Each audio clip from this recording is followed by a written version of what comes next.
going into this weekend, if Eli Drinkwitz is able to show, hey, K-State wasn't a fluke, that is what tomorrow should be about. It's about confirmation that this team can go up against any of the teams that are remaining on their schedule, not named Georgia, and win that game. Daniels, he looks to throw here. Zips one down the sideline, wide open for an easy walk-in touchdown for Neighbors. From the end zone, Cook throws one, and it's intercepted. House call for Major Burns. And LSU is going to escape Columbia with a win. Alongside Alex and T-Bone on BK, I'm sad today. I'm playing hurt, boys. No. BK and Ferrario you're always playing hurt. ESPN, that audio courtesy of ESPN, as Missouri doesn't just lose, but finds the most dramatic way possible to lose over the weekend. They Mizzou'd all over the field.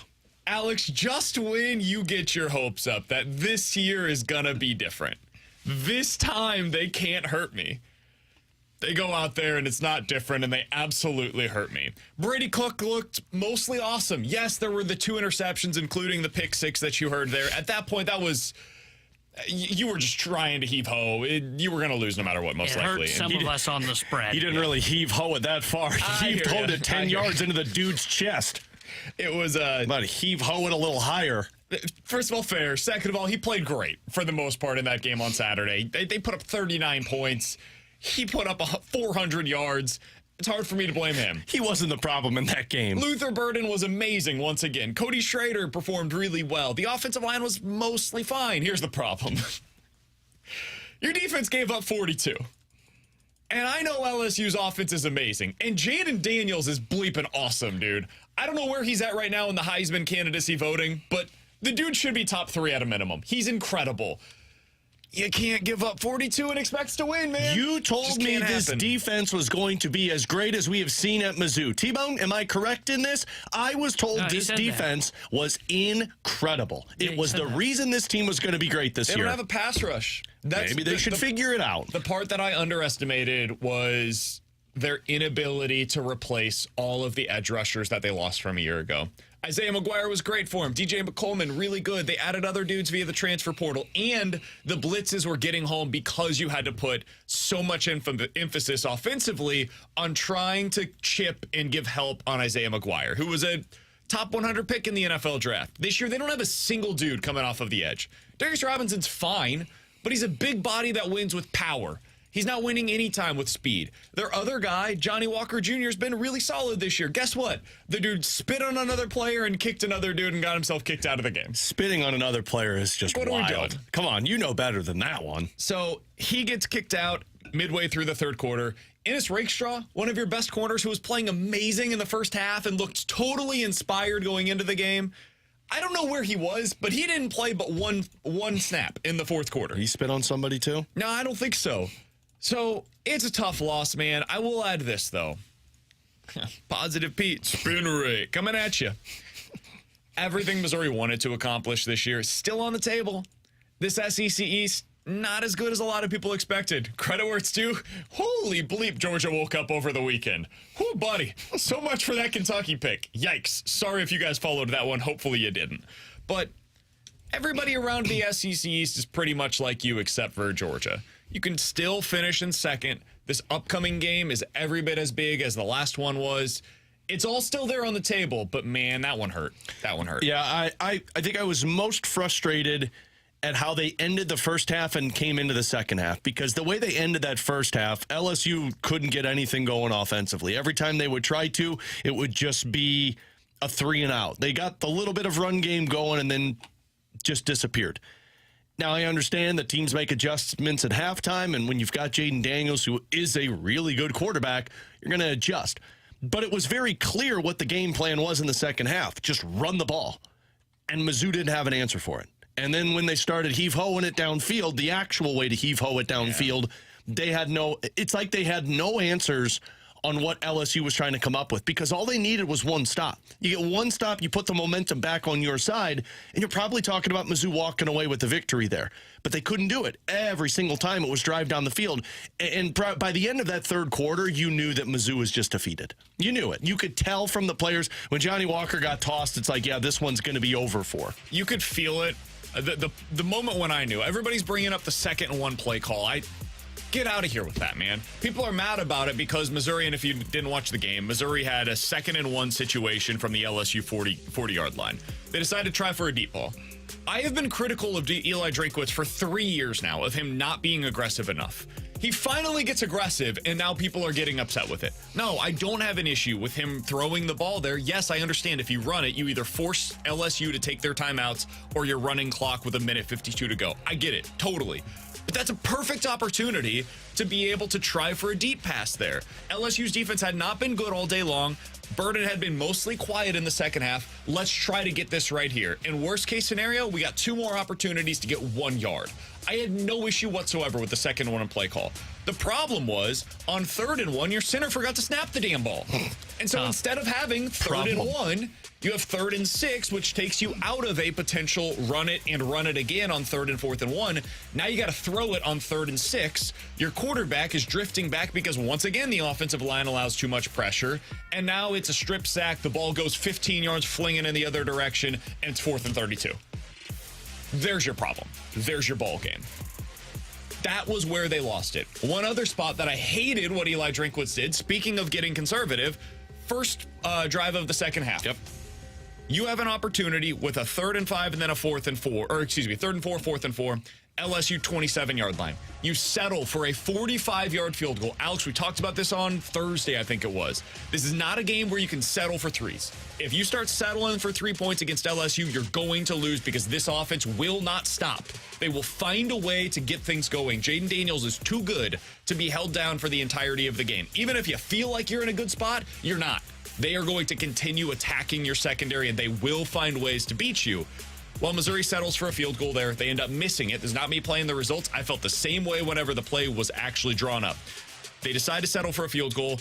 It's missed / blocked. I think it was just missed, but they said on this TV maybe it was blocked. I don't know, but whatever. You miss that, and you lose the game. You gotta go for it. You gotta be aggressive, man. Drink even said it pregame. He said it going into it on the broadcast that if we hold LSU to 3s instead of 7s, we're going to win this game. And then you opt to go 3 instead of 7. Well, yeah, you're probably going to lose that game. I'm with you. I hated that play. I wish you would have just kept that aggressiveness from start to finish. And you got to be aggressive when you're going up against a team that... Absolutely. Though it was a top 25 matchup, and though you were very similar in the AP top 25... you were the underdog in that game. And if you're going to beat an underdog, what do you got to do? You got to remain aggressive for the entirety of the game. And you see that as a common theme across college football is the team that's the underdog, that's not favored in the game, will lose that aggressiveness at some point in the game. And I'm with you guys. I thought that was a missed opportunity from Mizzou. And it felt like that would have been maybe the Army quote of jam the knife in the throat and kill them. Just go get a first down there. Maybe you score a touchdown instead of trying to settle for a field goal and the miss. And all of a sudden, all that momentum just completely shifts to the LSU side. Instead of going up, at the time, you were up 25-17, so you could have gone up 28-17. Got to go for a touchdown there, man. If you go up by 2 scores at that point in time, 32-17, it's a completely different ball game from there on out. And I liked that Eli Drinkwitz was hyper aggressive on the first drive of the game. He goes out there, you've got the best play calls possible. All of the designs looked incredible, really for the entirety of the first half, but especially on that opening drive. You got Mookie lining up in the backfield, free release. You've got Luther with a stacked release. So you got a receiver in front of him to make sure that he gets a free release off of the line of scrimmage. Like they were just scheming things up like crazy for their dudes to get open. And then you go for the 2-point conversion with a play that we had never seen before at Mizzou, and you're able to get that one as well. Everything was bap, bap, bap, bap, bap. Love seeing it all. And then suddenly you shrink up and you get conservative once again in the second half. So the name of the game, it was a tale of 2 halves. You came out there and played your ass off for a half. And then in the second half, everything that could go wrong did go wrong, and that's both offensively and defensively. Missouri loses its first game, 5-1 on the year. If you told me at the end of the first half of the season they'd be 5-1, I probably would have taken it. Full disclosure coming into the year. But the way that it happened, that one was disappointing. The second half of the season. At this point, Alex, for me, I am expecting 9 wins. Anything less than that to me would be disappointing. Because that means that you get 1 win at least against Kentucky, Georgia, or Tennessee. And I think you need to have one of those 3 games go in your direction. Otherwise, it's hard for me to say, hey, they went down the stretch, beat South Carolina, Florida, and Arkansas, and I consider this a successful season. I don't. I don't. Not given what you started with. You were 5-0. You got to get to 9 wins this year. Well, the good news is the way that Kentucky played against Georgia, they looked like Mizzou's defense against LSU. So 2 teams that don't know how to play defense. That'll be a fun matchup. I think they're only going to come into this one a little bit ticked off, you know? Oh, yeah, it'll be fine. Mizzou will be pissed off too, right? Hey, T-Bone, did you watch your team this weekend? Speaking of pissed off. Let's go to break. Altmaier running out of time. Going sideline. It's intercepted. Another pick thrown by Altmaier. Quentin Newsom on the stop. And he's down inside the 15-yard line. Yo, my team got a rough go of it this weekend. That's what we call a shellacking. Your team is embarrassing, man. Whoa. You are lucky you won that game against Toledo. Is he wrong? Your team should be relegated from the Big Ten. Nebraska. Oh, now he's wrong. I think when you... first of all, Cornhuskers. I would set the over-under on Illinois wins the rest of the way at 1.5. I'd And if take you're an the over. Illinois fan and you're mad at me for saying this, you know I'm right. Under. You know it's right. And I don't know how it got this bad this quickly. Your entire identity last year was built into an offensive line, a running game, and a defense that was suffocating. I thought it was going to be the same thing this year. Brett Bielema said, hey, we got a really good offensive line. Left side's great coming into the season. You've got NFL prospects still, especially on the defensive line coming into the year. That defense stinks, man. It is not good. They held Nebraska to 20. Congrats. I heard Nebraska's offense is pretty elite these days. Isn't Jim Leonard there? What happened? How is this team? They lack any identity whatsoever. I'd love to blame it on Altmaier. You told me last week, hey, I don't think it's all on him. I think some of this is just your offensive line can't give him. You're right. They had their leading rusher had 15 rushing yards. Good day. Against Nebraska, dude. What happened? I really don't know because I thought they'd be worse than they were last year because last year felt like the That's the best that ceiling. they could get for an Illinois program. I thought they would be somewhat close to that. Like I thought 7-8 wins. Maybe if they get one game that goes their way, they could win 8. I did not see this coming because you're right. They don't have an identity. They're not good. And I've been saying this since week, 2, 3? They're not good at anything. I mean, anything. I can't point to one thing and say we're good at it. They can't stop the run. Losing. They don't have a pass. Well, that is true.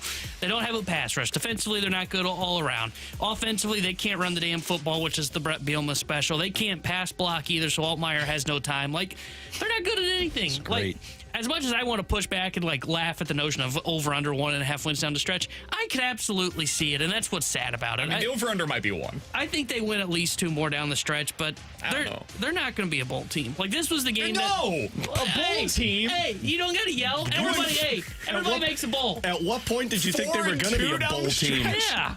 No chance, I mean, really, dude. you got to get to 5. You gotta 5, you win might be able to be a bowl team. Conference game before I can talk Hey. about a bowl game for your Hey. team. Calm down over there. They can Hey, create Missouri, a the bowl only reason game. Mizzou was a bowl team the last 2 years because they scheduled an FCS program. Okay, Fair, let's fair. calm down. Hey, over we don't there. have to talk about the past. I'm not here to Still a talk bowl about team. that. Yeah, they're not going to be a bowl team. Yeah, that's what I thought. Your team is again, relegation should be on the table. Oh, you shut up over there. They should be the next Notre Dame where they're only allowed to play in the Big Ten for basketball. No. Maybe Illinois and Nebraska at the end of the season can get together and just do their own, create a bowl game. Be If like, you hey, combine look at us. Illinois and Nebraska as football programs right There you now, go. you might get to a bowl game. There you go. And you just play the All-Stars from both teams. Maybe then would you be able to get there. How many Maybe. All-Stars? I don't think so.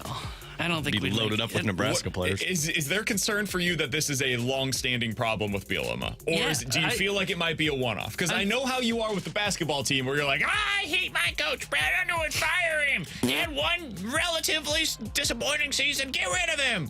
Do you feel that way about Brett Bielema? First off, that was a terrible impression. I feel like this is right on. Spot on, actually. Second off, I said last week on this radio airwave that I thought this was the beginning of the end for Bielema. So, no, I have not changed my tune. I do think this is the beginning of the end. I don't think he's getting fired at the end of the year. He's not going to be able to recruit and fix all his problems in one offseason. Hey, at least you got a good recruiting class coming in. We do? No. Exactly. They got a punter, I heard. No, that was this year. Oh, good. I don't even know if he's the starting punter or not. He's probably not good either. Great year. I think it is the beginning of the end for Bielema. I don't think he's fired this year. I don't think he's fired next year. But when you're Bielema, you can't have a season like this Damn, because man, he's not a life good comes at you recruiter. fast. He's not a good recruiter, so he's not going to be able to fix these problems, and he hasn't hit the transfer portal very well. And they're not known for spending big NIL for the football team. Got the 48th rated recruiting class right now, right behind Wake Forest for the 2024 class. And on the plus side, one of their top recruits was in Columbia this weekend, checking out the Mizzou football game. Well, I mean, I can't blame them. At least you had last year to live off of. Yeah. You know? Hey, that team will live in my heart probably for the rest of my life. That team was great. Until they laid a bunch of eggs across the back half of the year. Alongside Tanner Hendrickson and Alex Ferrario, I'm Brandon Kiley. Coming up in about 15 minutes or so, we'll dive into some NFL quick hitters, including our biggest takeaways coming off of the weekend that was in the NFL. Woo, buddy, Dak Prescott. Not the showing that we were looking for from you last night. But coming up next, Alex, I've got a little bit of humble pie that I'm going to serve to everybody that didn't want to listen to me on the roster decisions by the St. Louis Blues. Talk about it next here on 101 ESPN.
Bortuzzo wide open in. Alexandrov shoots, score!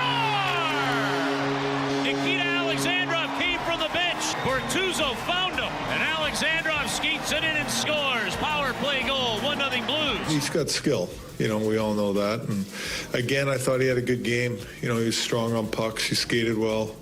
Played with some physicality. And he had a nice game.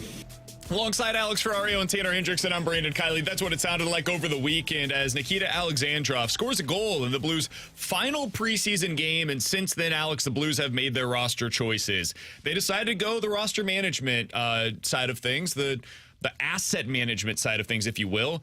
Keeping the former second-round pick in Nikita Alexandrov, he's going to be around. Instead of sending him through waivers, they decided to do so with Nathan Walker, and they're also sending Mackenzie McEachern through waivers as well. On the defensive side of things, we had a pretty good idea of what they were going to be doing there. Calle Rosen is the odd man out. He is going to be sent through waivers. There was a piece over on The Athletic this morning about the top potential waiver claims that could be available. It's like if you do fantasy football, who are the waiver claims that you got to pick up this week?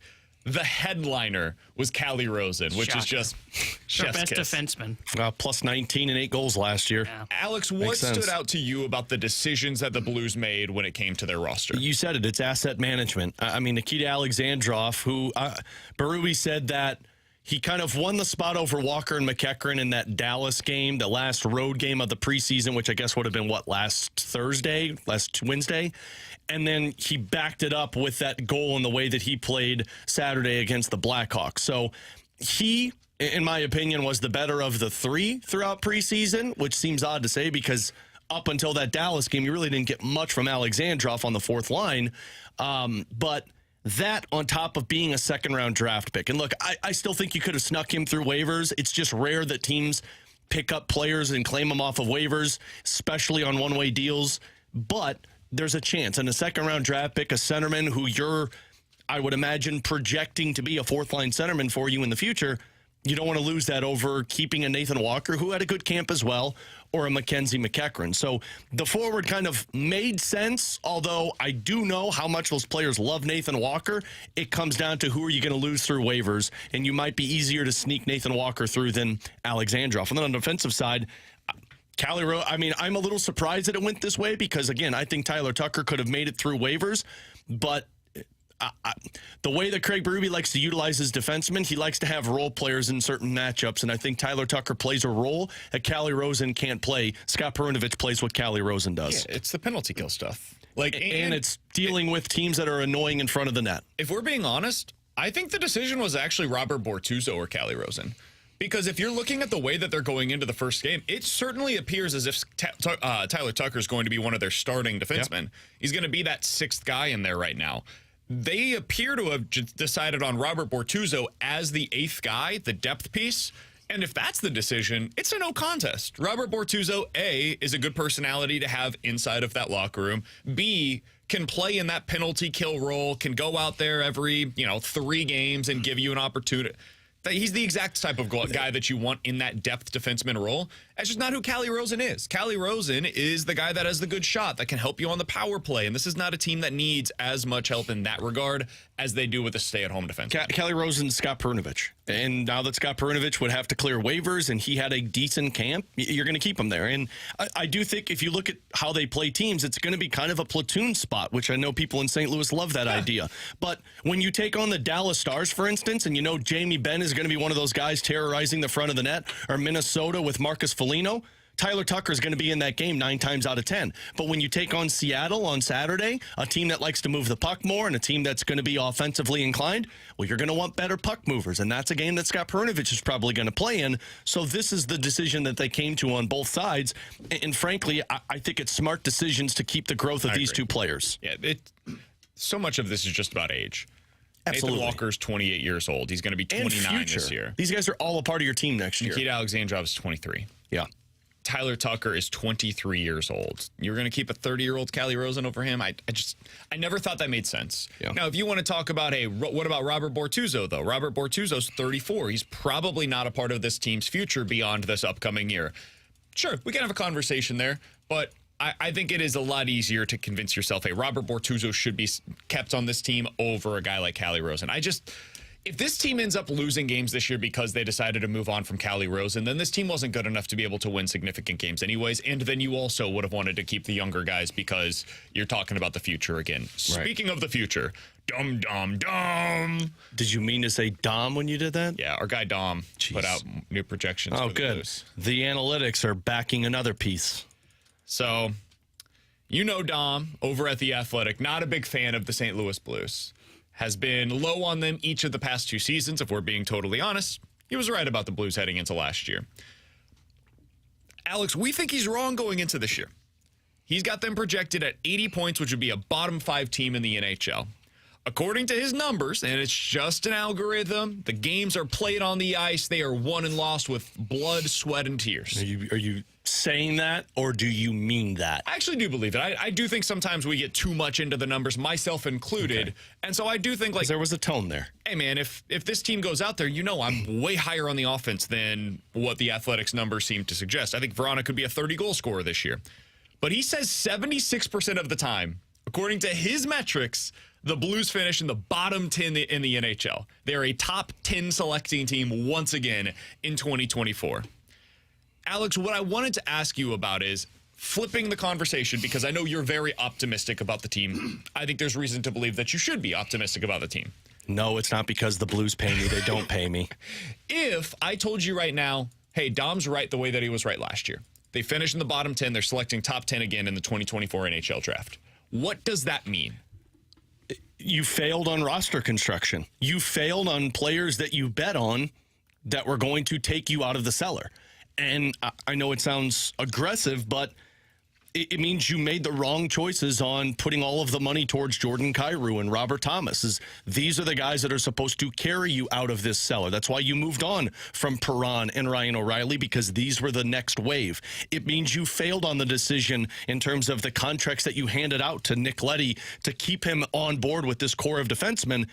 I mean, frankly, it looks bad on those 2 players, Kyrou and Thomas being specific, but it doesn't look great on Doug Armstrong either, because this was the roster that you backed. And I understand it's a salary cap era and the flat cap has done that. Those are all explanations, not excuses. Sure. But you backed the wrong horse. You made the wrong decisions in terms of the projection of what the future looked like. So, yeah, if you're there, then massive changes are going to be taking place for the Blues, which Doug Armstrong has said. Credit where it's due. T-Bone said this before the show. I think he's right. I think it changes what you're in. I think you go from being in a retool to officially starting to talk about this as a rebuild. If you end up being in the bottom 10 of the NHL draft once again this upcoming season. Again, I'm not projecting that. I think they're going to be closer to the playoffs than they are the top 10 of the NHL draft next year. I think Jakub Vrana is going to be proven to be a really good pickup from this team from a year ago. I think you're going to see a bounce back, at least to some degree, from the defensive core. But if we are wrong and Dom ends up being correct and they're a bottom 10 team in the league again, I think we're going to start talking about, oh boy. I mentioned it last year. Hey, the Sharks did not realize that they were too far gone until they were all the way gone, and then they got stuck. I don't think you're in that spot because you don't have the same massive bloated contracts that they had. But you do have some guys that have multiple years remaining on their deals that might be difficult to move off from because of the no trade clauses. That's where things get really difficult. And instead of it being a 1, 2, maybe 3-year retool, now you could be talking about a 3 or 4-year rebuild. Fingers crossed that is not the conversation that we are having this time next year. I got a couple of texts that says, disagree that it would be on Kyrou and Thomas, it would be on the defense. And I do agree that was part of the example or explanation to it. But the defense is also at the forward position. And who are your top guys playing every night? It's going to be those 2. And it's going to be just as much on them as it's going to be on the defensemen that are playing the game. That's Alex. He's T-Bone. I'm BK. If you guys want to watch us over on YouTube, you can do that each and every day throughout the week. YouTube.com/101ESPN. The studio cams are brought to you by Air Alliance Team. We'll get to questions and answers coming up in about 15 minutes or so. 314-399-9646 is the Air Comfort Service text line if you guys have any questions for us. But coming up next, we're diving into some NFL quick hitters coming off of a big weekend, especially in the AFC side of things. If you had to look at it right now, have the Ravens actually improved offensively? And what the heck happened to the Bills yesterday? We'll talk about it next here on 101 ESPN.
Tanner Hendricks here with a Sports Center update driven by Johnny Londoff Chevrolet and Johnny Londoff Autoplex. The St. Louis Blues finalized their roster yesterday as they sent down a couple players, put 4 players on waivers as well, and they will start the season on Thursday when they take on the Dallas Stars. We'll have pregame coverage starting at 6 o'clock on Thursday with Alex Ferrario and Joey Vitale. Then Joey joins Chris Kerber for Puck Drop at 7. And tonight here on 101 ESPN, we got Monday Night Football for you as the Raiders take on the Packers. We'll have pregame coverage starting at 6:30. The Sports Center update was driven by Johnny Londoff. Find a road shop 24/7 at Londoff.com. Autoplex.com.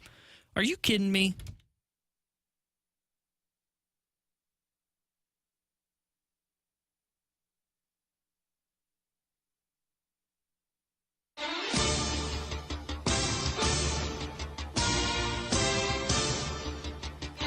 Alongside Alex and T-Bone, I'm BK. You've got BK and Ferrario here on 101 ESPN, coming off of a big weekend in the NFL where I do feel like we learned a decent amount about some of these teams. All right, Alex, let's start with the obvious. I think it's the headliner.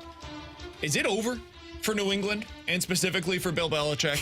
Yeah, Go ahead. He had never lost a game in his NFL career as a head coach by 34 or more. Never until last week. He has now lost back-to-back games by 34 or more points. Their team might be the worst in the NFL right now. You can make the argument at least. They look poorly coached, which is strange to say about a Bill Belichick-coached team. Is this the final season we're going to see the hoodie walking around the sidelines in New England? Yep. And what did he say after the game? Got to change things up. And they said, well, what do you mean? Got to change things up. That's Bill Belichick not having answers to what's going on right now. Frankly, the answers are you don't have a good enough quarterback to win. Your offensive line stinks and your defense isn't as good as you thought it was. That's the definition of this New England Patriots. And I hate to say it, I was watching the game with my brother-in-law who's a big Broncos fan. And he was watching it and he kept saying they're going to have to start over from scratch. And I would say the exact same thing about the Patriots. Yep. You're going to have to draft a quarterback. Frankly, for them, if they suck, it might be good to get a Caleb Williams to start from scratch. And do not allow that. The NFL cannot allow that. Why? You don't like Caleb I don't Williams? want him in New England. Oh, you'd rather have him in Arizona or Yes. Chicago? Yes. Oh, God, what a dumpster fire. Man, they've had it. They've had that's the why greatest you're quarterback angry. in the history of the NFL for 20 bleeping years. They screwed it up and let that guy go somewhere else. They've had 3 bad years, so you they got to go back. then get to go out. You can't be the Packers. You don't get to have that. Hey, you know That's what? not fair. You know what you're talking about? Conspiracy theory, which is why they're going to get Caleb Williams in this draft. None of us want that. Yeah. None of us. Give him to Chicago, dude. Those fans deserve it.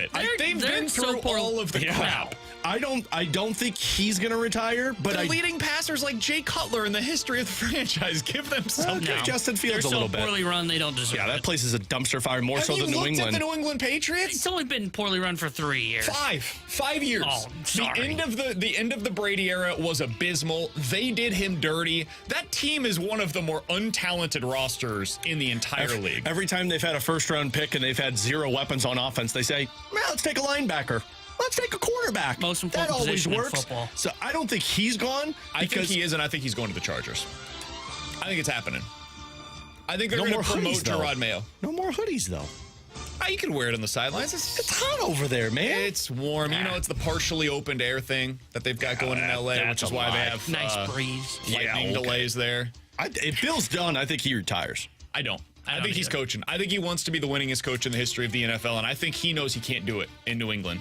And he knows he needs a quarterback, which is something that it's the first time in his career that he's had to say that and face the reality of, I'm not good enough on my own. I have to go out and get the guy, and the guy currently plays in LA. I think he wants to do it. I think he wants to go somewhere else, either LA or Dallas. See, that's where I was going to say. If he's going to go somewhere, it's going to be Dallas because McCarthy's gone after this year. I think it's one of those 2 spots. I do agree. think this is the end of Bill Belichick, though, in New England. I agree. I think he's going to be, I don't know if he'll be fired or not. I think that's probably the route it'll go, or it'll be kind of a mutual, he resigns. But I think he wants to go somewhere and he wants to be the winningest coach. And I think the Chargers are the team that make all the sense in the world. Now, I will say this. I am raising more questions about Bill Belichick and coaching than I ever have before. So it could be one of those where, like, in theory, it works going to L.A. and it becomes a dumpster fire there. But, hey, it can't get much worse if you're the Chargers. They're poorly coached, too. I think we're seeing this with Sean Payton. Coach only has so much value when you've got a roster that is completely depleted, the way that the Broncos are, the Patriots are. The nice thing about the Chargers, that team's not depleted with talent. They've got all the talent they need. They've got a bad coach. And I think Bill Belichick, if you're ownership there and he says, hey, I need $15 million a year, you say, okay. You try to make it work, and we'll see what happens. I would hate it too if I'm Robert Kraft, because to move on from Bill, I would try. I'd be furious if I'm Robert Kraft. You made me get rid of Tom Brady, and now this is what you've done to my franchise over the last 5 years. But it's also the decision to go with Mac Jones. Like, that's just, come on, you should have gone something better than that. That obviously is not working out. All right, let's continue with another team in the AFC. This one also disappointing over the weekend, but they're not a bad football team. What are you guys doing with the Baltimore Ravens right now? We'll get to our Pick'em Challenge results from the weekend coming up in the 1 o'clock hour. Alex, you and I bet big on this team, and it obviously ended horrendously. You'd say they're not a bad team? I think they are just like half of the league right now, which is somewhere in the middle. I mean, they don't do anything particularly well. They're also not terrible at anything. That's the problem, though. They don't have an identity right now. Yeah. The Steelers are better at the defense thing. They've got a bunch of teams in the AFC that are better as a passing game. They don't have a particularly good running game. I don't know what the identity of this version of the Baltimore Ravens is, and therefore I think they're somewhere around like a 9, maybe 10 win team if they're really lucky.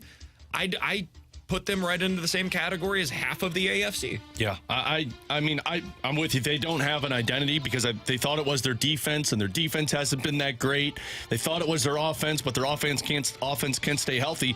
Their identity, though, is just not living up to the hype, and this is my biggest concern. I've said it for 2 weeks that the Baltimore's offense is not entertaining. Like, I know you've got playmakers and Mark Andrews and Zay Flowers, but that's it. And Lamar Jackson doesn't seem to be able to carry his team on his shoulders when he needs to. Best season or best game this year, passing yardage wise. What would you guess the number is? Oh, passing yards in a single game. Somewhere between like 200 and 225. 237. Okay, I was gonna say about 250. Yeah, I mean, and him running. He runs so like. I'm trying to think of the proper word for it. Carelessly with the ball. I mean, he's creating fumbles and he's throwing interceptions. And his running, he hasn't even been a big time runner this year. It feels so kind of conservative, man. But it's because he's had like 3 fumbles when he's tried to run the ball this season. I don't blame him. Like you should be conservative with him. You don't want him getting hurt the way that he has the last few years. But I don't think they win their division. Take that away. It's like the Josh Allen conversation. You can't take out his running game. Otherwise, he's not the same quarterback. But at least he's got an arm. Yeah, true. I think the biggest thing for them is, one, the passing game hasn't come together like they thought, because like you said, Lamar's not throwing for 300 yards. They don't have a running game, and part of that's because of the injury early on, but also like Gus Edwards, Justice Hill, they're not going to be lead backs for you. You need Lamar to pick up the load. And I think the biggest thing for them, too, offensively, and I think it plays into the passing game, OBJ's done nothing. I mean, he had 2 receptions. Well, yeah, but I mean, like yesterday, he's back, 2 receptions for 13 yards. You target him 4 times. That was a huge offseason signing. He's done nothing for them. I just remember the offseason hype of the hiring of Todd Monken and being like, oh, man, he is going to make this offense elite with Mark Andrews and Zay Flowers and OBJ and Lamar. It has been nowhere near elite. Frankly, it's been underwhelming, and I don't see how they even get out of their division. Yeah. Right now, by the way, let's talk about the Bengals. They are plus 470. I saw this bet this morning. I'm almost feeling bad about the fact that I'm saying it out loud, because you guys are all stealing money from all of the sports books right now. Good. Plus 470 for the Cincinnati Bengals to win the AFC North. That's insanity. They have the longest odds to win that division right now. Man, they looked like themselves again over the weekend against Arizona. Now, full disclosure, it's Arizona. Arizona's not a great team, but we talked all week about how Arizona has been a little more feisty than what anybody was giving them credit for coming into the season. So to put up 34 points, Joe Burrow to put up a performance like that offensively, Jamar Chase to go for basically 200 receiving yards, yeah, that's an alpha type of performance that gets me a little bit back on board. It makes me believe, okay, they're not dead yet. And then you look at the rest of this division. Who am I supposed to believe in? Pittsburgh, Baltimore, Cleveland? Get out of here, man. I love that bet. Plus 475 for the Cincinnati Bengals to win the AFC North. I don't think they're dead. I think they're absolutely going to be back into the playoffs as the divisional winner in the AFC North again. Absolutely.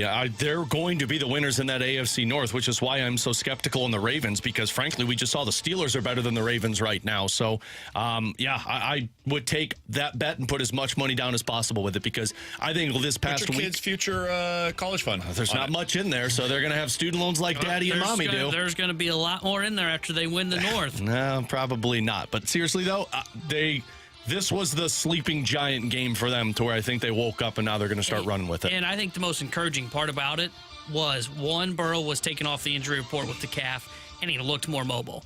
And I think that was the most encouraging thing was if we were still talking about, he's still on the injury report, still dealing with the calf. They're just dinking and dunking their way down the football field. They weren't. They were playing pretty well. They were playing pretty well. Burrow looked healthy, and I think that's encouraging going into. They've got one more game, and then they've got their bye coming up. Did you say dinking and danking and dunking? No, dinking and dunking. Yeah. Is that a thing? Yeah. Come on, Must learn. be what the kids say. Come on, Grandpa. Yeah, Mario. Yeah. Mario. This is so not a Mario That's mustache. a Luigi. Yours is a Luigi? Mario mustache. Mine's more Tombstone. Oh, you think? Mine's Western. Okay. So it was the handlebars with It's it. not gray enough, though. Give it time, my man. Give it time.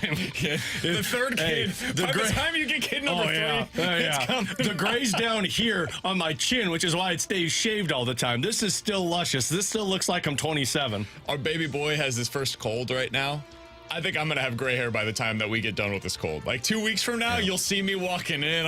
Yep. I'm going to be looking. It comes, man. It comes quick. T-Bone, your mustache is looking great, by the way. I shaved today, so that's probably why you can't tell. What do you shave when you shave? Did do you just really? shave skin? Yeah, it's just a classic. Do you just do the upper lip? No, I got to touch up a little bit Do on ya? the side under the chin, but Okay. yeah. It's not a long You process. just shaving skin. You don't need any shaving cream for the process. Obviously. Does your razor have blades on it, or does somebody just give you a razor and be like, here you go, you can use this, One of T-Bone? those that you give to a kid whenever they're younger. It's like the fake glasses that you buy where it's like, yeah, put these on. They help your eyes. Sorry, Yeah. T-Bone. Yeah. I wish I could. grow Mario, facial though, hair. is so not there. This is beyond Mario. I got my Mario that's coming, Yours- and I think tomorrow I'm gonna join you, buddy. Yours looks a little Travis Kelce-esque. Oh, nice. Although he's getting the handlebar mustache, too, so. El Travador. A BK adores. That's what Travis Kelce called his mustache, just to be clear. Everybody knows that was his joke. Nobody should ever name their mustache. Coming up next, Agreed. 314-399-9646 is the Air Comfort Service text line for questions and answers here on 101 ESPN.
Alongside Alex and T-Bone on BK, 314-399-9646 is the Air Comfort Service text line from the 636. So, guys, are T-Bone and Ferrario, I'm glad this is just you, done talking about Georgia losing? They're 35-1 now in their last 36 games. The team might be okay. First of all, thanks for not including me in that one. I have been the one that's been trying to tell these guys all along. Yeah, you're right. Don't doubt Georgia. That team's really good. No, I absolutely did not. I thought they were down this year. I still think they're a little down. Fortunately for me, so was the rest of the SEC, and they dominated on Saturday. Full credit, dude. They beat the hell out of Kentucky. I think Kentucky's pretty decent. I think this is a really tough game coming up for Mizzou on Saturday. I didn't see this coming from Georgia. I feel like they've been playing with their food all season long. They finally went out there and dominated a top 25 opponent. Yeah, they're really good. I'm still partially wondering if that was more of a fraud of Kentucky for being a 24 ranked team. Now, I know Kentucky was great, but I mean, Georgia dominated that one. I still am just not buying into the hype of Georgia. Frankly, I think Michigan is better than Georgia right now, at least from what I've seen. I agree. I'd agree with that. And Let's go through this, actually. You guys want to do this real quick? Talk a little college football here for a moment? It's questions and answers, man. It's supposed to be multiple. We're doing a college questions. football I always thing. do this. This is on me. If you guys want to get mad You're like about... the fast lane with the six-pack. Like, can we get through some questions If first? we get through 3 questions and answers, for me, that's a good day. Stop running your yapper. Teams that we think are better right now than Michigan. Excuse me, than Georgia. Michigan, we all agree? Yeah. Ohio State? No. No. Florida State? No. No. Oklahoma? No. No. Penn State? No. Washington? I think Washington's better. I would take Washington. Oregon? I think Oregon's I'd say better. Oregon's better than. I'm not sure Washington is, but I would definitely say Oregon. I think they're a complete team. I think they're like the 3rd or 4th best team. I think the quarterback makes both of those teams better than Georgia. You know what? I will give credit to Carson Beck. He has been really good. He's the last few reason weeks. I'm buying back into the Bulldogs because I looked this up. His QBR, like in the first 2 weeks when they played UTM and Ball State, his QBR was 60.5 and 54.4. He was the whole reason I wasn't buying into the Georgia Bulldogs. Last 2 weeks, QBR above 90 against SEC teams, and including this beatdown at Kentucky. He's been really good. He's settling into being the quarterback that they need him to be, and that's why I'm bought in on the Georgia Bulldogs. One last piece of this. I am not being critical of this player. I want to say that up front. However, I think it serves as a reminder that the grass is not always greener. Dominic Lovett was one of the best players in the country last year, one of the most productive players in the country last year at the University of Missouri. Decided he wanted to transfer, got some NIL money. Again, good for him. Wanted to go to a contender. Georgia was interested. He decides to make the jump from Mizzou to Georgia. He has 22 catches this year for 200 yards. He has 0 touchdowns on the season. He is their 4th leading receiver on the team. Last year, he had 800 yards at Mizzou. And I heard RG3 say this on the broadcast. He said that, like, Luther Burden doesn't get this role that he's got with Mizzou this season if Lovett's still here, because that was Lovett's. I think they would have flipped him. I think they were going to put Luther in the slot no matter what. And Lovett was going to be the deep threat. That was what was blocking Luther last year. But, I mean, think about that for how disappointing it was at the time and how we were like, oh, man, Drink's losing this. Frankly, this opened up more opportunities to create space, not just for Luther, but these other weapons as well. All right, 314-399-9646 is the Air Comfort Service text line from the 314. Guys, are you expecting any changes to the Cardinals staff this offseason? And if so, when do you think that they will announce them? I think they will make additions. I think that's the biggest thing that will change about the staff is not so much firing people as it is adding new voices into the mix. I think you're going to see a former player that is added to the pitching coach piece of things. I think that's something that they would like to do. I think you will see somebody that is put in charge of the pitching development more so that is like in a front-facing way in the minor league system. I think you will also see somebody that works with their catchers, and I do wonder what happens with the bench coach. That's where I think the change is going to come in. I don't think McEwing's back. I think they have a fresh new face on the bench that Ollie trusts. I think it will be, this is purely a guess, all speculation. I want to say that on the front end. I would guess John Jay and Daniel Descalso are at or near the top of his list of who he would like to be on the bench with him. And I think you start with John Jay, especially because of the success that just happened this season with Miami. I would agree with that. I am a little more skeptical if they're going to make a change on the bench coach spot, mostly because they've been saying they don't want to make changes to the coaching staff, and that's kind of a big one. I do think they're going to hire a catching instructor, and I do think they will hire somebody else that's a former pitcher on the pitching side. And I do like your idea of potentially hiring someone that would serve as like the Jeff Albert role for the pitching development in the minor leagues, and he wouldn't have to be the face of as the pitching coach like Albert got forced into being the hitting instructor and being the hitting coach. So I would also add the Mets are looking for a manager. This comes from Anthony Tacoma, who writes about the team, covers the team for MLB.com. Quote, "There's longtime fan favorite Joe McEwing, whose name always comes up on lists like this. McEwing has been a major league coach for years, currently with the Cardinals. He's never been an MLB manager. If it were to happen, McEwing would certainly have former teammate David Wright's stamp of approval in New York." There's no chance he's the manager. I of don't the know Mets. how a team would hire that after the lack of success this season with the Cardinals. That would be the worst move David Stearns could make to start his. And that's not a shot against Joe McEwing. I just want to make that very clear. I was not just running him over with my bus. You kind of did. I know I did, but it was accidental. It wasn't on purpose. Yeah, that's what they all say. But if you're David Stearns, that can't be like his number one job this offseason is to hire a manager. It's not spending to make them competitive because he's going to sell them on a 2-3 year plan.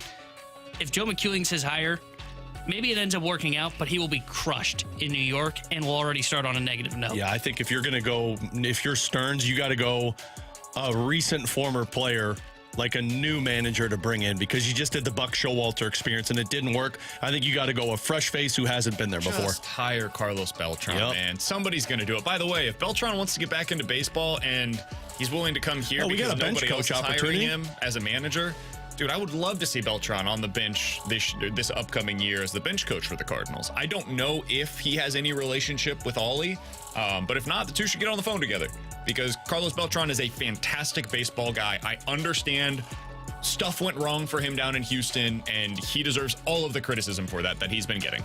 However, everybody else that was a part of that, other than the general manager and Carlos Beltran, are back in baseball in some capacity. It's time for Beltran to be back as well. He's going to be a manager eventually. Why don't you go ahead and do it? I think the Mets should do it for their manager job. If they're not willing to, man, bring him here as the bench coach. That would be my personal belief on the situation. All right, coming up in 15 minutes, 314-399-9646 is the Air Comfort Service text line. You guys get your texts in. We will tell you if we are in or out on your scenario. In or out coming up at 12:15. But next, we're starting to learn a little bit more about who the Cardinals could be connected to this offseason in the pitching market. Derek Gould gave us some insight into that. We'll tell you about it next year on 101 ESPN.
Alex Ferrario with you to talk about my friend and insurance agent Tracy Bibb, and the first part of that sentence was the most important part. She is a friend, and when it comes to your insurance coverage, you want to make sure you have that relationship because, frankly, when it comes to your car, when it comes to your home, making sure you're protected, not just protected, but making sure you're also paying the right price for that protection, that's where Tracy comes into play with all of that. First of all, the customer service is top-notch, always in contact with you, making sure you're happy with what's in place, making sure you you understand what's underneath that umbrella. But then on top of it, she's also checking in with you about the price increases, making sure you understand with everything. It's why I love working with Tracy Bibb and her team, because they are truly the best when it comes to customer service. If you want to be with the best, give her a call today. Tell her Alex Ferrario sent you, and you can ask for that free non-committal quote. She'll go through everything. She'll even cancel your insurance agent if you decide to go with her and her team. 314-328-4260. Again, 314-328-4260. It's no fib. You're always in great hands with the Bib.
Alongside Alex and T-Bone on BK, you got BK and Ferrario here on 101 ESPN. So we all know it's the daily exercise, right? Hey, who are the Cardinals going to sign this offseason? Boys, what's the rotation going to be? Yeah, we're going to do this all offseason, and it continues today, with the latest episode being what Derek Gould is reporting in the St. Louis Post-Dispatch. So Derek had a really great piece over the weekend. I highly encourage all of you to go in and read it. It is comprehensive on what went wrong for the Cardinals pitching-wise this year, what has to go right for them to get things back on track in 2024. That is on stltoday.com. Again, go read the entire piece. I'm just giving you a nugget here. There is far more information that is more than worth your time over on the website. So Alex, he did have some reporting in this, and I think this is important because we've done a lot of speculation on, hey, let's connect the dot.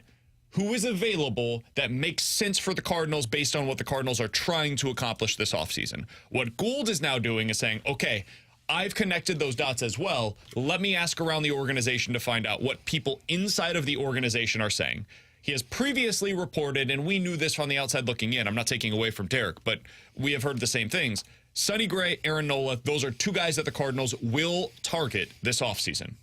He added more names to that list over the weekend.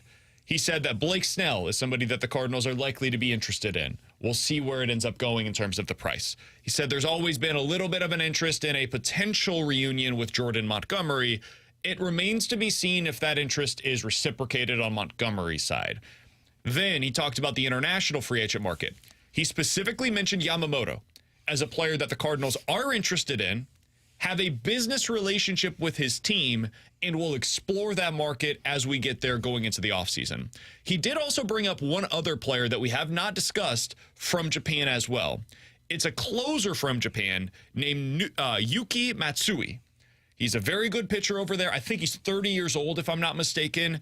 And he said that the Cardinals reportedly have interest in bringing him over as well. So does that mean Imanaga is not an option? I don't know. He did not specifically mention him as somebody that he can confirm based on his reporting. That does not mean that he's been ruled out. It just means that so far, Gould has not found out that the Cardinals are definitely interested in him.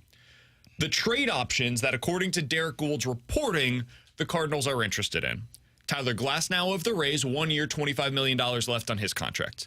Dylan Cease of the White Sox, no surprise there. We've heard that for about a year now. And then he also brought up the two teams that we've been hearing about since the middle of the season, Seattle and Miami. Just call them and say, hey, who's the guy you're willing to trade, and then probably try to work together a package for that player that is available. Alex, when you hear those names, Gray, Nola, Snell, Montgomery, Yamamoto, Matsui, but let's set him in a separate category as a relief option, Glasnow, Cease, Seattle, Miami. Your reaction is what? Great. I mean, I love that these are all of the names that Derek Gould confirmed that are players that the Cardinals are targeting. Because you know what I don't hear in any of these names? A dude who they hope is a 3, but is probably a 4 or a 5. Like, these are all guys that would be 1s and 2s in this rotation, and legit 1s and 2s for this Cardinals team. And frankly, this is the aggressive offseason that I wanted to see. Now, what I don't want is them to just get one of this group of names and then go out there and sign some lower end starter and pretend that's going to be a big time upgrade and then move forward with the season. Frankly, looking at this, I'm thinking get one of the guys in the Major League Baseball free agent, one of the guys in the trade, and then if you can add into it, go after maybe not Yamamoto, but the lower end of the international market. But this is a good start to an offseason that I hope the Cardinals can actually follow through with. Yeah, this is the shopping list I was hoping to see from the Cardinals, was going after those top-end guys, and now it just comes down to the willingness of how much money you're going to give out and what you're willing to give up in trades too, because I think they're going to sign at least one in that group, and maybe they try to trade for the other, and then maybe they go with another guy that's on the lower end for that fifth starter spot. And that would be a good deal. In fact, I think this trade market is potentially better than what you have in the free agent route as well. Like, Glasnow's a better pitcher than everybody that's on that list, except maybe Blake Snell. I'd argue Blake Snell maybe has better stuff than Glasnow. But I'm glad to see that they're at least talking about the idea of shopping around in these markets. Now, I'm a little skeptical of them exploring the Blake Snell and Yamamoto things, and also the trade market for Dylan I like Cease. that they're connected to him, though. I do too. And it's not like a report from a national person where that is one where it just feels like the name is thrown out there. I trust Derek Gould's reporting and trust that he's connected with the front office or the personnel within the front office to know that they're at least on the list for the Cardinals. And now it's going to come down to what that checkbook looks like from DeWitt. How much is DeWitt willing to spend, and how much is he going to be willing to sign 2 of those guys? Or is he just going to say, here's the checkbook, and the Cardinals have to go, okay, well, we can probably only afford 1. Now let's go look to international free agency, or let's look to the trade market. I like that they're connected to all of these players, and somebody on the text line, 314-399-9646, says, I'm sorry, guys, but of course those are the names that they're going to be connected to. Not necessarily. You think back to what we've seen in years past. Like, we all wanted the Cardinals to be connected by reporting to the shortstop market. The truth was they never were.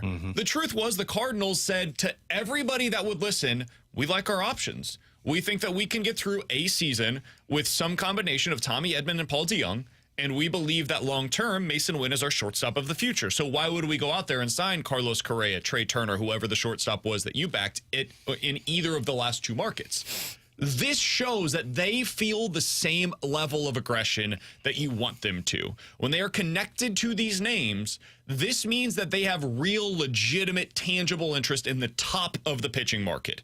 And what that means is we should hold them to it.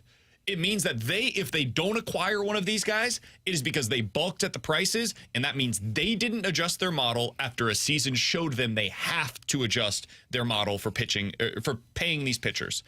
That is why this stuff matters, because now we know, okay, they're looking at the right pool of players. Now you have to be aggressive enough to make them interested in you. It's like Tinder, right? You can have all the interest in you want, swipe right on every single person. If you've got a crap profile and you're a slob, like a troll, you're not going to get it. Nobody's going to swipe right on you. If you go out there and you're saying, hey, we've got $3 to sign Nola, Gray, and Snell, I don't think they're going to sign here. Like, you can tell them as much as you want about the free zoo and the Magic House and everything there is to offer here on the beautiful, great Mississippi. They got a Scooby-Doo exhibit at the Magic House right now. What more could you ask for? Unfortunately, I don't think that's going to be enough. Oh, you're crazy. I don't think it's going to convince Blake Snell, hey, come on over to St. Louis after you played in San Diego for the past 3 seasons. When they say, yeah, but I like to live on a coast, you could live right next to the Mississippi. Yeah, we've got a coast. Right next to it. We've got rivers to the south of us. We've got rivers to the north of us. And look at this river to the east of us. If you walk through the arch one way, you're halfway to the west coast. And if you walk through the other way, you're halfway to the east coast. What more could you ask for? Don't think that's technically true. No, it's fine. It's just you gotta have a compass that's there. It's fine. Here's the thing with the text message that says, duh, with these names. I could agree, with the Major League Baseball free agents, because we've talked a lot about it, of course. It's Gray, Nola, Snell, Yamamoto's there. The trade is the one that got me my interest spiked, because Dylan Cease we've talked about, we've gone back and forth with, but, I mean, we mentioned Tyler Glasnow, not in terms of like, it would be, not that they would trade for him, but it would be fun if they could. And then now we're back to the Seattle-Miami conversation. That's the part where you look at it. But you're absolutely correct. When you look at these names, how are you going to convince Aaron Nola to leave Philadelphia, who is a yearly contender for a World Series, to come to St. Louis? How are you going to get Yamamoto, if that's the guy you want, to agree to come here where he's seen the success from all of these other international free agents that have signed? How are you going to convince, although you don't really need to do convincing in terms of trading for one of these guys, convince these guys to stay? This is the biggest challenge for the Cardinals. It's not so much targeting the players, it's piquing their interest of St. Louis. And frankly, what this past season was, with all of the soap operas that took place between Tyler O'Neill and Wilson Contreras and Jack Flaherty, that is going to be the biggest challenge that John Mozeliak and company are going to have to accomplish. Somebody on the text line asked an interesting question. You guys willing to risk it with another trade with Tampa? Sure. Yeah, what can go wrong? Yeah. Fool me once, fool on you, you know? Shame on you. No, fool you. What? Would you explore scenarios with Seattle first, so that way you don't have to go back to the Miami or Tampa well? I think Seattle's got better pitchers, so I would go that route first, regardless. Let me ask this way, then. I like the way that you framed that, Alex. If you had to rank your options from Seattle, Miami, Tyler Glasnow, Dylan Cease, in terms of thinking about what's available from those teams, but also what you probably have to give up in those respective trades, how would you rank them 1 to 4? Seattle, Miami, Dylan Cease, Tyler Glasnow. Seattle, Glasnow, Cease, Miami. And here's why Miami's last. Because Skip Schumacher knows my team. And anybody I trade there, I'm going to go, oh, bleep, did he just rob us blind for this? Whereas the other ones, they probably know my team, which is, I forgot who told us this, but like if another team knows your team better, then you got problems. But I would start with Seattle because they've got the best assets that can help right away. I would then go Glasnow because I think he comes in as a number 1 for you. And then I would go Cease before I would touch Miami. I think I agree with that exact ranking. See, I would go Glasnow 1 because you said what you have to give up. And I don't think you're giving up a lot to get Glasnow because he's got only 1 year. Injury questions and 1 year. You're not giving up a lot now to Tampa, but in 2 years, he's going to be Babe Ruth in the postseason. In 3 years, we're going to lose that trade by a lot. Who they'd want, right? Who, Tampa? Yeah. No, because of somebody that I don't know a lot Carlson. about. Burleson. Oh, I was going to say Dylan Carlson. I feel like he's the exact type of player they would target. A perfect platoon option that like fills in at first and in the outfield and at DH, ends up hitting 25 home runs from them out of nowhere next year. The Cardinals made another bad 100%. move. They'd find a way to tweak his swing just enough to get him to be like a 280 hitter next year. Oh yeah, that's the guy they would want. I still would say Tampa Bay would be number 1 for me because I think in terms of what you're giving up, I don't think it would be a ton. And I think Glasnow's got better stuff than everybody else on this list. God, that guy's good, man. He's so good. I would put Seattle at 2 just because I think like Logan Gilbert would be the number 1 target there from them. And he's got really good stuff. His stuff's not as good as Glasnow, but you're going to have to give up a lot. And I almost lean towards putting Cease at 3. I agree with you 100%, Alex, that Miami would be 4. And I think there's a lot of truth to the fact that Schumacher's there. I almost put Cease at 2 because I'm not sure that they're going to be taking a lot of major league talent.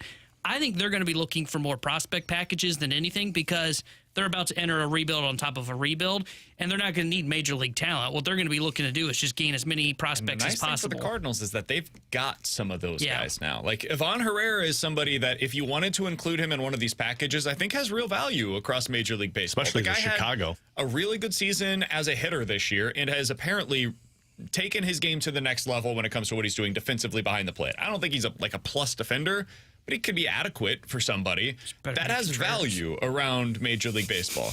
You add in what you've got now pitching-wise, you have added some real talent. Maybe a Gordon Graceffo or Michael McGreevy. Maybe those guys are not throw-ins, but included in a package to somebody else now that you've got TK Roby and Tink Hintz behind them that are coming through, and you're about to add so much pitching this offseason to potentially block those guys that I just mentioned. You've also got the middle infielders now that you can work with as well. You've got Sajasi, who was brought over, and Prado. both of whom had pretty good finishes to the season. I think Sajaysi's going to have very big value in a trade if you wanted to go that route as well. So can I get Luis you got some Robert guys. with Dylan Cease? No, you don't need another. Right? He's apparently their one untouchable right now. Well, I think you should reconsider Chicago. Yeah, do no, it. I'm totally do it. with you. 3, 2, 1. Trade him to me. Yeah, that guy, I would trade for him in a heartbeat. Unfortunately, it would require you to give up Jordan Walker, and I don't think anybody wants to do that. Can I interest you in Nolan Gorman? No.